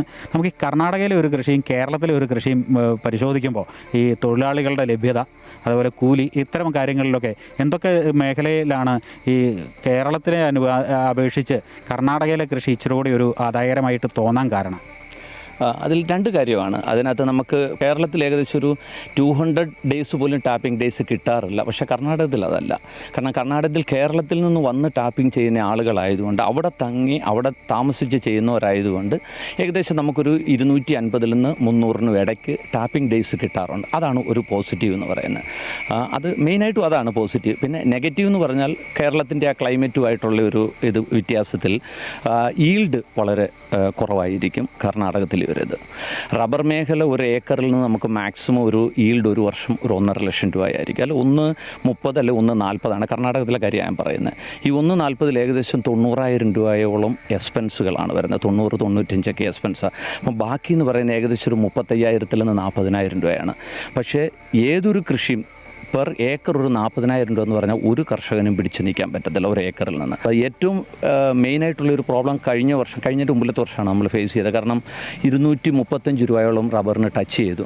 അപ്പോൾ 2.5 രൂപ കിടന്ന കൂലി നേരെ 25% അവർ കൂട്ടി ഏതാണ്ട് 3 രൂപയിലെത്തിച്ചു.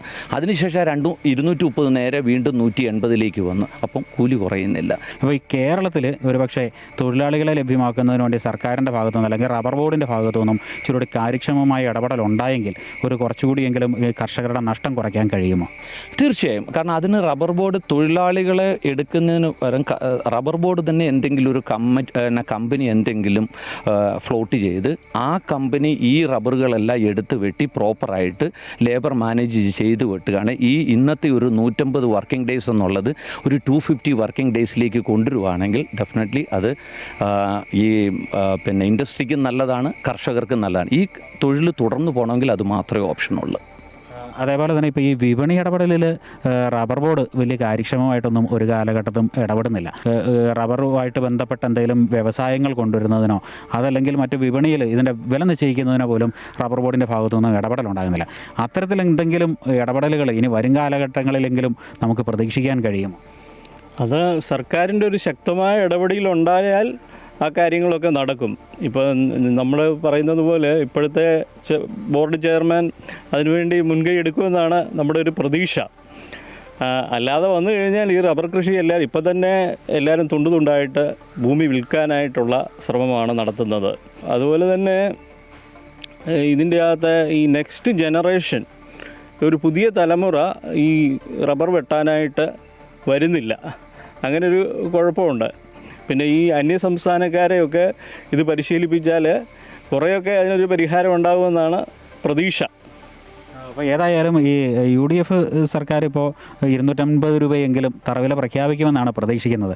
അപ്പോൾ അങ്ങനെ ഒരു സാഹചര്യം ഉണ്ടായാൽ ഇപ്പോൾ ഈ പഴക്കൃഷികളിലേക്കൊക്കെ പോയവരൊക്കെ തിരികെ റബ്ബർ കൃഷിയിലേക്ക് അടുത്ത കാലത്തെങ്കിലും മടങ്ങി വരുമോ? എനിക്ക് വലിയ പ്രതീക്ഷയില്ല അതിൽ. എന്താണെന്ന് ചോദിച്ചു കഴിഞ്ഞാൽ ഇവിടെ സാധാരണ ഇപ്പം കർണാടകത്തിൽ 250 ദിവസം വരെ കിട്ടുമെന്ന് പറഞ്ഞു. ഇവിടെ കേരളത്തിൽ എൻ്റെ അനുഭവത്തിൽ 110 ദിവസമാണ് റബ്ബർ ടാപ്പ് ചെയ്യാൻ പറ്റുന്നുള്ളൂ. ഇത് എങ്ങനെയൊക്കെ ആയാലും കൂടി വന്നാൽ കൂടി ശ്രമിച്ചാൽ ഒരു 10-20 ദിവസം കൂടെ ചിലപ്പം കിട്ടിയെന്ന് വരാം.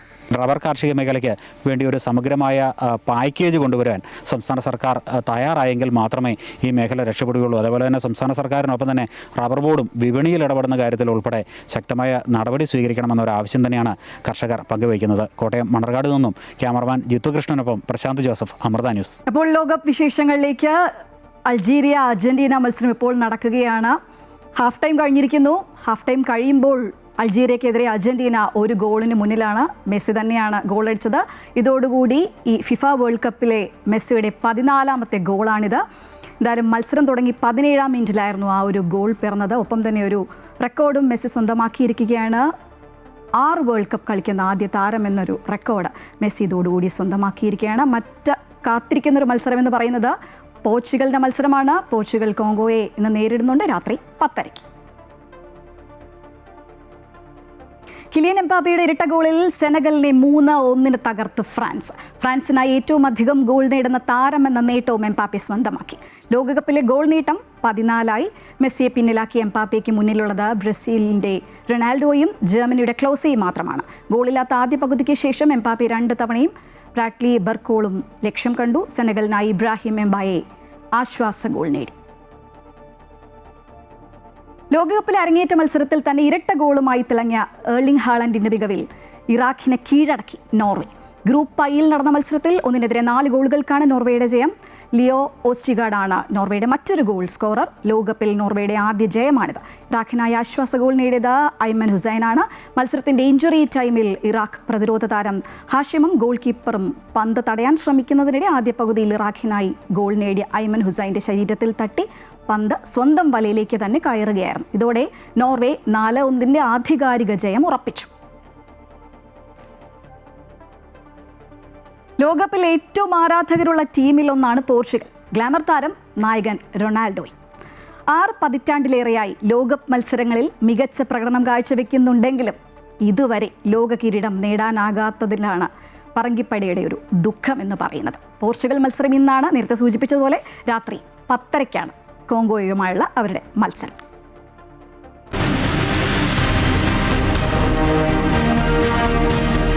കാൽപന്ത് കളിയുടെ സൗന്ദര്യം വീറും വാശിയുമേറിയ പോരാട്ടമല്ല. ഏതു വിധേനയും എതിരാളികളെ കീഴ്പ്പെടുത്താമെന്ന ചിലരുടെ ശൈലികൾക്ക് മാറ്റം വന്നിരിക്കുന്നു. അതുകൊണ്ട് തന്നെ ആ കളി കാണാൻ ഒരു ഭംഗിയുമുണ്ടാകും. പുൽത്തകിടിയിലെ ചടുല നീക്കങ്ങളിലൂടെയുള്ള പ്രതിരോധവും മുന്നേറ്റവുമാണ് പോർച്ചുഗലിനെ മറ്റുള്ള ടീമുകളിൽ നിന്നും വ്യത്യസ്തമാക്കുന്നത്. തലങ്ങും വിലങ്ങും അളന്നുകുറിച്ചുള്ള പാസുകളും ലക്ഷ്യത്തിലേക്കുള്ള മുന്നേറ്റവുമാണ് പോർച്ചുഗലിൻ്റെ കളി കാണാൻ ഇത്ര ആരാധകരും ആവേശവും ഉണ്ടാകുന്നതും. കപ്പ് നേടുക എന്ന വലിയ ലക്ഷ്യത്തിനു മുമ്പ് ഓരോ മത്സരങ്ങളിലും മികവ് കാട്ടുക എന്നതാണ് പോർച്ചുഗലിൻ്റെ ലക്ഷ്യം. അങ്ങനെ ഗ്രൂപ്പ് ചാമ്പ്യന്മാരാകുക, പിന്നെ നോക്കൌട്ടിൽ മത്സരിക്കുക, ഒടുവിൽ ഫൈനൽ. അങ്ങനെയാണ് പോർച്ചുഗലിൻ്റെ ഇത്തവണത്തെ ലോകകപ്പിലെ അടവ് നയം. പോർച്ചുഗലിന് ഇക്കുറി 12 പേരാകും കളത്തിലുണ്ടാകുക. 12ാമൻ്റെ സാന്നിധ്യം പക്ഷേ കളത്തിലിറങ്ങുന്ന ആ 11 പേരുടെ കൈത്തണ്ടയിലാകും. ഡിയേഗോ ജോട്ടയുടെ ഓർമ്മകളിൽ ലോകകപ്പിനിറങ്ങുന്ന ടീം പോർച്ചുഗൽ അവരുടെ പ്രിയ താരത്തിൻ്റെ പേരെഴുതിയ ആംബാൻഡ് ധരിച്ചാവും കളത്തിലിറങ്ങുക. കഴിഞ്ഞ വർഷം ജൂലൈയിലെ കാറപകടത്തിലാണ് ജോട്ട മരിച്ചത്. ഇക്കുറി ലോകകപ്പ് നേടാൻ ഏറെ സാധ്യത കൽപ്പിക്കപ്പെടുന്ന ടീമാണ് പോർച്ചുഗൽ. മധ്യനിരയാണ് അവരുടെ കരുത്ത്. ബെൽജിയത്തിന് ലോകകപ്പിൽ 3ാം സ്ഥാനം നേടിക്കൊടുത്ത പരിശീലകൻ റോബർട്ടോ മാർട്ടിനസിന്റെ കീഴിലാണ് ടീം പോർച്ചുഗൽ എത്തുന്നത്. നേഷൻസ് ലീഗ് നേടിയാണ് ടീമിന്റെ വരവ്. ഗോൾ കീപ്പർ ഡിയേഗോ കോസ്റ്റയിൽ നിന്ന് തുടങ്ങുന്നതാണ് പോർച്ചുഗലിന്റെ പടയൊരുക്കം. ന്യൂനോ മെൻഡസും ജോവോ കൺസലോയും പ്രതിരോധ കോട്ടയുടെ ഇരുവശങ്ങളിലും ഉണ്ടാകും. റൂബൻ ഡയസും ഇനാസിയോയും കോട്ടയുടെ ഹൃദയഭാഗത്തും നിലയുറപ്പിക്കും. മധ്യനിരകളിൽ ജോവോ നെവിസും ബ്രൂണോ ഫെർണാണ്ടസും വിറ്റിഞ്ഞയും ചെറുത്തുനിൽപ്പിന് ഉണ്ടാകും. മുന്നേറ്റ നിരയിൽ Pedro നെറ്റോയും Bernardo സിൽവയും റൊണാൾഡോയും അണിചേരും.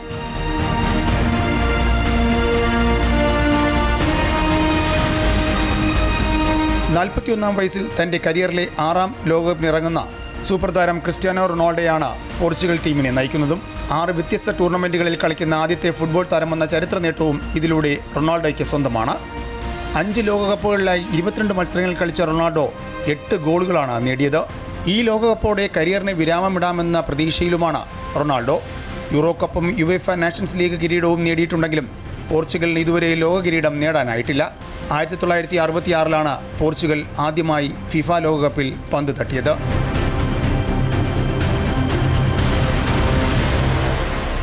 Sports desk, Amrita News. World cup നടക്കുന്നത് അമേരിക്കയിലും മെക്സിക്കോയിലും കാനഡയിലും ആണെങ്കിലും ഇങ്ങ് കേരളത്തിലും അതിൻ്റെ ആവേശം വലിയ തോതിൽ തന്നെയുണ്ട്. ലോകകപ്പ് തുടങ്ങിയതോടുകൂടി കാസർഗോഡ് പുല്ലൂരിലെ ഗോവിന്ദ് സ്റ്റോർ ബ്രസീൽ സ്റ്റോറായി മാറിയിരിക്കുകയാണ്. ഫുട്ബോൾ ആവേശങ്ങൾക്കിടയിൽ ബ്രസീൽ പതാകയുടെ നിറമാണ് കടക്കിപ്പോൾ. എന്തായാലും ആവേശം വാനോളം ഉയർത്തി നെയ്മറുടെ ചിത്രവും ഒക്കെ പതിച്ചിട്ടുണ്ട്. പുല്ലൂർ ഉദയനഗറിലെ ഹോട്ടലും സ്റ്റേഷനറിയും ഉൾപ്പെടുന്ന ഗോവിന്ദ് സ്റ്റോർ മഞ്ഞപ്പടയുടെ ആവേശത്തിനൊപ്പമാണ്. കടയുടമ കുഞ്ഞിക്കണ്ണന്റെ മകൻ പ്രവീണാണ് ലോകകപ്പ് ഫുട്ബോൾ തുടങ്ങിയതോടെ കടയ്ക്ക് ഇത്തരത്തിൽ പെയിന്റിംഗ് നടത്തിയത്. ലോകകപ്പിന്റെ ആവേശമേറ്റെടുത്ത ഉദയനഗറിലെ കവലയിൽ ഗോവിന്ദ് സ്റ്റോറിലെ പെയിന്റിംഗ് മത്സരങ്ങളുടെ ആവേശങ്ങൾക്കൊപ്പം കൗതുക കാഴ്ചയാണ്. മഞ്ഞയും പച്ചയും കലർന്ന പെയിന്റിംഗിലൂടെ ഗോവിന്ദ് സ്റ്റോർ ബ്രസീൽ സ്റ്റോറായി മാറിയത് നാട്ടുകാർക്കിടയിൽ ചർച്ചയാണ്. ബ്രസീൽ ടീമിനോട് ചെറുപ്പകാലം മുതലുള്ള ഇഷ്ടമാണ് ബ്രസീൽ പതാകയുടെ നിറം നൽകാൻ പ്രേരിപ്പിച്ചതെന്ന് പ്രവീൺ പറഞ്ഞു. കുഞ്ഞുനാള് ബ്രസീലിനോടുള്ള ഒരു ആരാധന, പിന്നെ കളിയിലെ ആ താളം എല്ലാം കൂടി ഇല്ലാകുമ്പോൾ നമുക്ക് ബ്രസീൽ പണ്ടേ കുഞ്ഞുനാളിലെ ഒരു ആരാധന. അതുകൊണ്ട് ഇപ്പോൾ പ്രകൃതിക്കൊന്നും ദോഷമില്ലാത്ത രീതിയിൽ ചെയ്യാന്ന് വിചാരിച്ചാൽ അങ്ങനെ ഒരു ആശയം തോന്നി ഇങ്ങനെ ചെയ്തു. വൈകുന്നേരങ്ങളിൽ ബ്രസീൽ ആരാധകർ ഒത്തുകൂടുന്ന ഇടമായിരിക്കുകയാണ് ഗോവിന്ദ് സ്റ്റോർ. ലോക ഫുട്ബോൾ തുടങ്ങുന്നതിന് ഒരു 2 ആഴ്ച മുന്നേ തന്നെ ഈ നാട്ടിൽ ആകെ ആവേശമായിരുന്നു. കുട്ടികളും ചെറുപ്പക്കാരും എല്ലാവരും പല ഭാഗത്തും പല ബോർഡുകളൊക്കെ വെക്കുന്ന തിരക്കിലായിരുന്നു. ഇപ്പോൾ 1-2 സ്ഥലത്ത് റൂം തന്നെ വാടക എടുത്തിട്ട് കുട്ടികൾ വലിയ സ്ക്രീൻ വെച്ച് കളിയൊക്കെ കാണുന്നുണ്ട്. തൊട്ടടുത്ത ക്ലബ്ബിൽ കളി കാണുന്നുണ്ട്. ഇവിടെയാണെങ്കിൽ ഒരു കട തന്നെ പൂർണ്ണമായിട്ട് ബ്രസീലിന് വേണ്ടി സമർപ്പിച്ചിരിക്കുകയാണ്. 3 ഷട്ടറുകളുള്ള കടയിൽ 2 ദിവസം കൊണ്ടാണ് പെയിന്റിംഗ് പൂർത്തിയാക്കിയത്. നെയ്മറുടെ ചിത്രവും കടയുടെ ചുമരിൽ കാണാം. പുല്ലൂർ ഉദയനഗറിലേക്ക് എത്തുമ്പോൾ ബ്രസീൽ ആരാധകരുടെ എണ്ണവും അവരുടെ ആവേശവും ഇവിടെ നമുക്ക് വളരെ വ്യക്തമാണ്. അതാണ് എനിക്ക് പിന്നിലുള്ള പ്രവീണിന്റെ ഗോവിന്ദ് സ്റ്റോറിലും കാണപ്പെടുന്നത്. ക്യാമറമാൻ സതീഷ് ഉദമയ്ക്കൊപ്പം അനൂപ് നീലേശ്വരം, അമൃത ന്യൂസ്, കാസർഗോഡ്. പാലക്കാടിന്റെ സ്വന്തം വൃക്ഷമാണ് കരിമ്പന. ആ കരിമ്പനെ സംരക്ഷിക്കാൻ പദ്ധതി ഒരുങ്ങുകയാണ്. ജില്ലാ പഞ്ചായത്തിന്റെ ജൈവ പരിപാലന പദ്ധതിയിൽ ഉൾപ്പെടുത്തിയായിരിക്കും ഇതിനുള്ള വഴിയൊരുങ്ങുന്നത്. ത്രിതല പഞ്ചായത്ത് സമിതികൾ, രാഷ്ട്രീയ സാമൂഹ്യ സംഘടനകൾ തുടങ്ങിയ വിവിധ സംഘടനകളുടെ സഹകരണത്തോടെ പദ്ധതി ആരംഭിക്കാനാണ് ആലോചന. വേലകളുടെയും കരിമ്പനകളുടെയും നാടാണ് പാലക്കാട്. എന്നാൽ ഇന്ന് പാലക്കാടിന്റെ പല പ്രദേശങ്ങളിലും മുൻപുണ്ടായിരുന്നതിനേക്കാൾ വളരെ കുറവ് കരിമ്പനകളെ ഉള്ളൂ. പൊതുവെ വരണ്ട ഭൂപ്രകൃതിയാണ് പാലക്കാടിൻ്റെത്. ഈ കാലാവസ്ഥയ്ക്കും ഭൂപ്രകൃതിക്കും അനുയോജ്യമായ വൃക്ഷമാണ് കരിമ്പനകൾ. വർഷം 2000 മില്ലിമീറ്റർ മഴ പെയ്യുന്ന സ്ഥലത്ത് ഒരു പന 50,000 ലിറ്റർ വെള്ളം ബ്രേക്ക് ചെയ്ത് മണ്ണിലേക്ക് വിടുമെന്ന് ശാസ്ത്രലോകം കണ്ടെത്തിയിട്ടുണ്ടെന്നും പനയുടെ സ്പോഞ്ച് പോലുള്ള വേരുകൾ 30 അടി മുതൽ 100 അടി വരെ താഴ്ചയിലേക്ക് മഴവെള്ളം എത്തിക്കുമെന്നും പാലക്കാട് ജില്ലാ പഞ്ചായത്തിന്റെ ജൈവ വൈവിധ്യ പരിപാലന സമിതി കൺവീനർ SB രാജു പറഞ്ഞു. സർക്കാർ ഭൂമികളിലോ തരിശുഭൂമികളിലോ കരിമ്പനകൾ വച്ചുപിടിപ്പിക്കാനും അവ പരിപാലിക്കാനുമാണ് പദ്ധതിയിലൂടെ ലക്ഷ്യമിടുന്നത്. കേരളത്തിലെ ബയോ ഡൈവേഴ്സിറ്റി ബോർഡ് ഓരോ ജില്ലയുടെയും പ്രതീകമായി ഒരു സ്പീഷീസിനെ തിരഞ്ഞെടുക്കാൻ വേണ്ടി നിർദ്ദേശിച്ചിട്ടുണ്ട്. അപ്പോൾ അതിൻ്റെ അടിസ്ഥാനത്തിൽ പാലക്കാട് ജില്ലയിൽ നമ്മുടെ ജില്ലയുടെ ഒരു ഐക്കണായി ചൂണ്ടിക്കാണിക്കേണ്ട ഒന്നാണ് കരിമ്പന എന്നുള്ള അഭിപ്രായം പല ഭാഗത്തുനിന്ന് ഉയർന്നു വന്നു. പശ്ചിമഘട്ടവും നീലഗിരി മലകൾക്കും ഇടയിലുള്ള പാലക്കാട് ചുരത്തിന് ഏതാണ്ട് 30 മുതൽ 40 കിലോമീറ്റർ വരെ വീതിയുണ്ട്. അപ്പോൾ ആ ചുരം കടന്നു വരുന്ന വരണ്ട കാറ്റിൻ്റെ അതിനെ തടയാനും അതോടൊപ്പം തന്നെ ഇവിടുത്തെ കാലാവസ്ഥയെ സംരക്ഷിക്കുന്നതിനും മറ്റൊന്ന് ഈ പാലക്കാടിൻ്റെ കിഴക്കൻ മേഖലയിൽ ഭൂഗർഭജലം സംരക്ഷിച്ചു നിർത്തുന്നതിൽ കരിമ്പനകൾക്ക് വലിയ പങ്കുണ്ട്. ത്രിതല പഞ്ചായത്ത് സമിതികൾ, രാഷ്ട്രീയ സാമൂഹിക സംഘടനകൾ, ഗ്രന്ഥശാലാ സംഘങ്ങൾ ഉൾപ്പെടെയുള്ള സാംസ്കാരിക കൂട്ടായ്മകൾ എന്നിവയുടെ സഹകരണത്തോടെ പദ്ധതി നടപ്പാക്കാനാണ് ആലോചന. വരൾച്ച തടയുന്നതിലും ഭൂഗർഭജലം സംരക്ഷിക്കുന്നതിനും സുപ്രധാന പങ്ക് വഹിക്കുന്ന കരിമ്പനകളെ സംരക്ഷിക്കാൻ പദ്ധതി ഒരുങ്ങുമ്പോൾ പ്രകൃതിയെയും അതുപോലെ തന്നെ ഭാവി തലമുറയെയും മുന്നിൽ കണ്ടുകൊണ്ട് സർക്കാർ സംവിധാനങ്ങൾക്കൊപ്പം ജനങ്ങൾ കൂടി കൈകോർക്കേണ്ട സമയമാണിത്. ക്യാമറാമാൻ സുനിലിനൊപ്പം ആതിര രാധാകൃഷ്ണൻ, അമൃത ന്യൂസ്, പാലക്കാട്. കോഴിക്കോട് സരോവരത്ത് തണ്ണീർത്തട പ്രദേശത്ത് STP പ്ലാന്റ് നിർമ്മിക്കാനുള്ള കോർപ്പറേഷൻ നീക്കത്തിനെതിരെ പരാതി. വാട്ടർ അതോറിറ്റിയുടെ സ്ഥലത്ത് STP പ്ലാന്റിനായി കണ്ടൽക്കാട് ഉൾപ്പെടെ വെട്ടി നശിപ്പിക്കുകയും മണ്ണിട്ട് നികത്തിയതായും കണ്ടെത്തിയിട്ടുണ്ട്. സംഭവത്തിൽ പൗരാവകാശ സംരക്ഷണ സമിതി സർക്കാരിന് പരാതി നൽകി. എരഞ്ഞിപ്പാലം സരോവരത്തെ വാട്ടർ അതോറിറ്റിയുടെ സ്ഥലത്താണ് നിലവിൽ STP നിർമ്മാണത്തിനായി നടപടികൾ ആരംഭിച്ചിരിക്കുന്നത്. എന്നാൽ കണ്ടൽക്കാട് ഉൾപ്പെടെ തണ്ണീർത്തട പ്രദേശമാണിതെന്നാണ് പരാതി. CRZ നോട്ടിഫിക്കേഷൻ 2011 പ്രകാരം കണ്ടൽക്കാടുകൾ എക്കോളജിക്കലി സെൻസിറ്റീവ് ഏരിയ ആയതിനാൽ CRZ1 വിഭാഗത്തിൽ ഉൾപ്പെടും. CRZ1ൽ STP പോലുള്ള നിർമ്മാണ പ്രവർത്തനങ്ങളും ഭൂമി നികത്തലും പൂർണ്ണമായും നിരോധിച്ചിട്ടുള്ളതാണ്. കേരള നെൽവയൽ തണ്ണീർത്തട സംരക്ഷണ നിയമം 2008ന്റെയും പരിസ്ഥിതി സംരക്ഷണ നിയമം 1986ന്റെയും ദേശീയ ഹരിത ട്രിബ്യൂണൽ ഉത്തരവുകളുടെയും നഗ്നമായ ലംഘനമാണ് ഇവിടെ നടക്കുന്നതെന്ന് പൗരാവകാശ സംരക്ഷണ സമിതി ആരോപിച്ചു. കലക്ടർക്കുൾപ്പെടെ ഇവർ പരാതിയും നൽകിയിട്ടുണ്ട്. ജനദ്രോഹപരവും അതുപോലെ തന്നെ നീതിപരവും അല്ലാത്ത പ്രോജക്റ്റുകൾ തീർച്ചയായിട്ടും അത് മാറ്റപ്പെടേണ്ടതാണ്. അതുകൊണ്ടാണ് ഞങ്ങൾ ഈ വിഷയത്തിൽ സർക്കാരിൻ്റെ പല മേഖലകൾക്കും ഞങ്ങൾ പരാതി കൊടുത്തിട്ടുണ്ട്. അത്തരത്തിലുള്ള തണ്ണീർത്തടം അല്ല എന്ന് അധികൃതർ പറയുന്നുണ്ടെങ്കിൽ അതിന് തക്കതായ തെളിവുകൾ അവർ ഞങ്ങൾക്ക് മുന്നിൽ ഇതുവരെ ഹാജരാക്കിയിട്ടില്ല, ഞങ്ങളുടെ മുന്നിൽ കാണിച്ചു തന്നിട്ടില്ല. അപ്പോൾ തീർത്തും ഇതിൽ ഒരുപാട് ദുരൂഹതയുണ്ട്. സർക്കാർ അടിച്ചേൽപ്പിക്കുന്ന ഒരു പദ്ധതി പോലെ, അതായത് പരിസ്ഥിതിക്കും ജനങ്ങളുടെ താല്പര്യത്തിനും വിരുദ്ധമായിട്ട് ഈ പദ്ധതി ഇവിടെ അടിച്ചേൽപ്പിക്കുന്ന രീതിയിലേക്കാണ് സർക്കാർ പോയിക്കൊണ്ടിരിക്കുന്നത്. ഉപ്പൂറ്റ കണ്ടൽ ചെടികളാണ് നിർമ്മാണ പ്രവൃത്തിക്കായി നശിപ്പിക്കപ്പെട്ടിരിക്കുന്നത്. JCB ഉപയോഗിച്ച് മരങ്ങളും സസ്യങ്ങളും പിഴുതുമാറ്റി മണ്ണിട്ട് നികത്തിയതിന്റെ വ്യക്തമായ തെളിവുകളും സ്ഥലത്തുണ്ട്. അപൂർവമായ പല സസ്യങ്ങളും നശിപ്പിക്കപ്പെട്ടു. കേരള വാട്ടർ അതോറിറ്റിയിലെ പ്രോഗ്രാം യൂണിറ്റിലെ ചില ഉദ്യോഗസ്ഥർ ഈ സ്ഥലം തണ്ണീർത്തടമല്ലെന്ന് സർട്ടിഫൈ ചെയ്തതായും വിവരമുണ്ട്. അതേസമയം തണ്ണീർത്തടം നികത്തിയുള്ള ശുചിമുറി പ്ലാന്റിനെതിരെ പരിസ്ഥിതി പ്രവർത്തകരും പ്രദേശവാസികളും പ്രതിഷേധത്തിലാണ്. ഏത് വേനൽക്കാലത്തും ഈ ഒരു വലിയ കുളം നീല കളറിൽ വെള്ളമായിട്ട് എത്രയോ നാളായിട്ട് ഇതിവിടെ ഇങ്ങനെയുള്ളതാണ്. ഒരിക്കലും ഇവിടുത്തെ ഉറവ് പറ്റുന്നില്ല. അവിടെ ഇതുണ്ടാക്കി കഴിഞ്ഞാൽ ഞങ്ങൾ പരിസരവാസികളുടെ കിണറുകളെല്ലാം പോവും. ഞങ്ങൾക്കിവിടെ ജീവിതം ദുരിതമാകും. STP പ്ലാന്റിന്റെ പേരിൽ കോർപ്പറേഷൻ നിരന്തരം പുലിവാല് പിടിക്കുകയാണ്. നേരത്തെ ജനവാസ മേഖലയിലാണ് ഈ പ്ലാന്റ് കൊണ്ടുവരാൻ ശ്രമിച്ചതും. നിരന്തരം സമരത്തിനൊടുവിൽ ഇത് പിന്നീട് മാറ്റാൻ തീരുമാനിക്കുകയായിരുന്നു. നിലവിൽ കോട്ടൂളിയുടെ പരിസര പ്രദേശത്തേക്കാണ്, അതും തണ്ണീർത്തട മേഖലയിലേക്കാണ് ഈ പ്ലാന്റ് മാറ്റാൻ തീരുമാനിച്ചിരിക്കുന്നത്. ഇതിനെതിരെ പ്രദേശവാസികളുടെ പ്രതിഷേധം ശക്തമാവുകയാണ്. ക്യാമറമാൻ സജി തറയിലിനോടൊപ്പം രേഷ്മ സുരേന്ദ്രൻ, അമൃത ന്യൂസ്, കോഴിക്കോട്. ചരിത്രവും ഐതിഹ്യവും ആത്മീയതയും ഒത്തുചേരുന്ന ഓണാട്ടുകരയുടെ വീരസ്മരണ പുതുക്കി ഓച്ചിറക്കളി കാഴ്ചയുടെ വിരുന്നൊരുക്കി. കേരളത്തിന്റെ തനത് പാരമ്പര്യവും വീരപൈതൃകവും വിളിച്ചോതുന്ന ചരിത്രപ്രസിദ്ധമായ ഓച്ചിറക്കളിക്ക് ഓണാട്ടുകരയിലെ 52 കരകളിൽ നിന്നുള്ള ആയിരക്കണക്കിന് ആളുകളാണ് അണിനിരന്നത്. മലയാള മാസം മിഥുനം 1, 2 തീയതികളിലാണ് ഈ ആയോധന കലാ ഉത്സവം.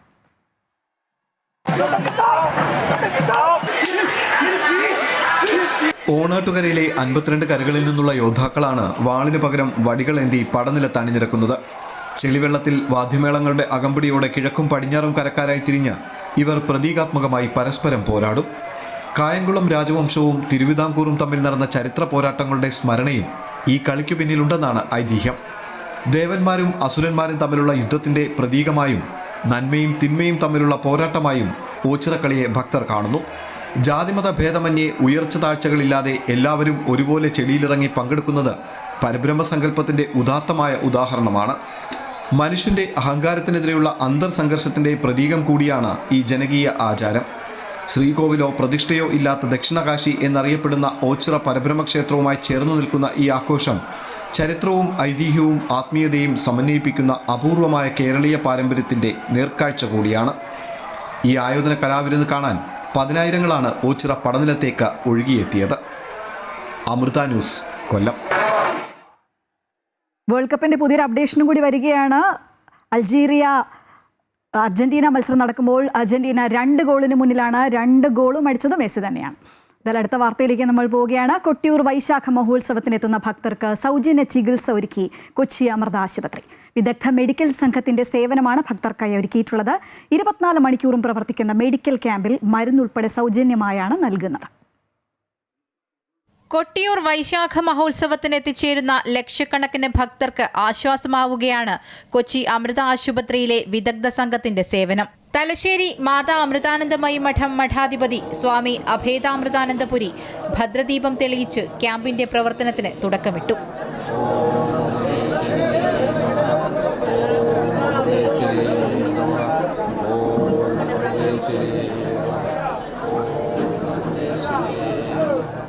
ലോകപ്രസിദ്ധ തീർത്ഥാടന കേന്ദ്രങ്ങളിലൊന്നിനായ കൊട്ടിയൂർ വൈശാഖ മഹോത്സവത്തോടനുബന്ധിച്ച് വരുന്ന ലക്ഷക്കണക്കിന് ഭക്തജനങ്ങളുടെ സൗകര്യാർത്ഥം അമൃത ആശുപത്രിയും ദേവസ്വം ബോർഡുമായിട്ട് ചേർന്ന് ഇവിടെ മെഡിക്കൽ ക്യാമ്പ് നടത്തുകയാണ്. അമ്മ പറയാറുള്ള പോലെ മാനവസേവ മാധവസേവ എന്ന ആദർശത്തെ മുന്നിൽ കണ്ടുകൊണ്ട് അമ്മയുടെ ഭക്തജനങ്ങളെ ഡോക്ടറെ വിദഗ്ധ സംഘം ഇവിടെ എത്തിച്ചേർന്നു. അവർ ഈ സൗകര്യം എല്ലാവരും പരമാവധി ഉപയോഗപ്പെടുത്താൻ ശ്രമിക്കണമെന്ന് താല്പര്യപ്പെടും. അമൃത ആശുപത്രിയിലെ ഡോക്ടർ ശ്രീകുമാർ സിയുടെ നേതൃത്വത്തിൽ വിദഗ്ധരായ 8 ഡോക്ടർമാരുടെയും ടെലിമെഡിസിൻ വിഭാഗത്തിന്റെയും 5 പാരാമെഡിക്കൽ സംഘത്തിന്റെയും സേവനം ലഭ്യമാക്കിയിട്ടുണ്ട്. കൊട്ടിയൂർ വൈശാഖ മഹോത്സവവുമായിട്ട് ബന്ധപ്പെട്ട് ഇവിടെ എത്തുന്ന ഭക്തരുടെ ആരോഗ്യ പ്രശ്നങ്ങൾ കൈകാര്യം ചെയ്യാനായിട്ട് വളരെ സജ്ജമായ ഒരു സംഘം ഈ ഉത്സവം തുടങ്ങി അന്ന് മുതൽ ഇവിടെ പ്രവർത്തിച്ചു വരുന്നുണ്ട്. 8 ഡോക്ടർമാരും 4-5 പാരാമെഡിക്കൽ സ്റ്റാഫും അടങ്ങുന്ന ഒരു വിദഗ്ധ സംഘമാണ് നമ്മളിവിടെ എത്തിയിട്ടുള്ളത്.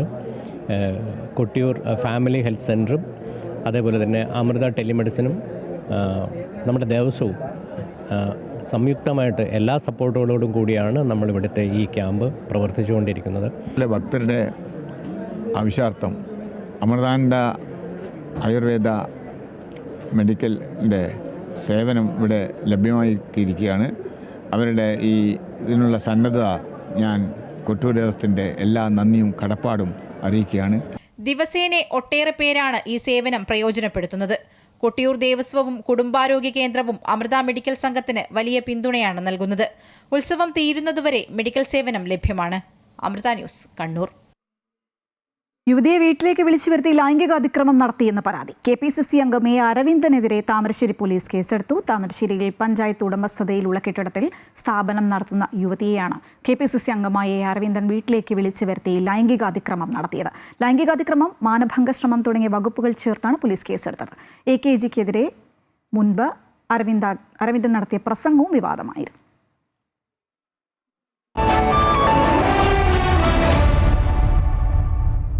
ഇനി വിപണി വിലയിരുത്തലാണ്. വിപണി വിലയിരുത്തലുമായി ഒപ്പം ചേരുന്നത് ധനകാര്യ ഓഹരി വിദഗ്ധനായ കെ ദിലീപാണ്. ശ്രീ ദിലീപ്, ഗുഡ് മോർണിംഗ് കേരളത്തിലേക്ക് സ്വാഗതം. ഇന്ന് വിപണിയിൽ നമുക്ക് എന്ത് പ്രതീക്ഷിക്കാം?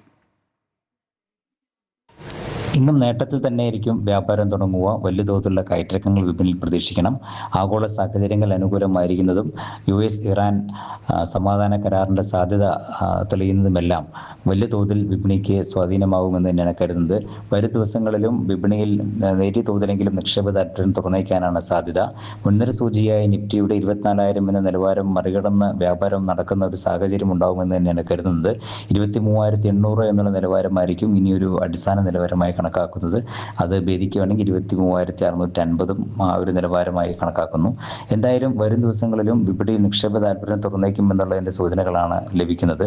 എണ്ണവിലയിൽ ഉണ്ടായിട്ടുള്ള ഗണ്യമായ കുറവ് അതിന് ആക്കം കൂട്ടുകയും ചെയ്യും. $83 ക്രൂഡ് ഓയിൽ വില കഴിഞ്ഞ ദിവസം എത്തിയത്.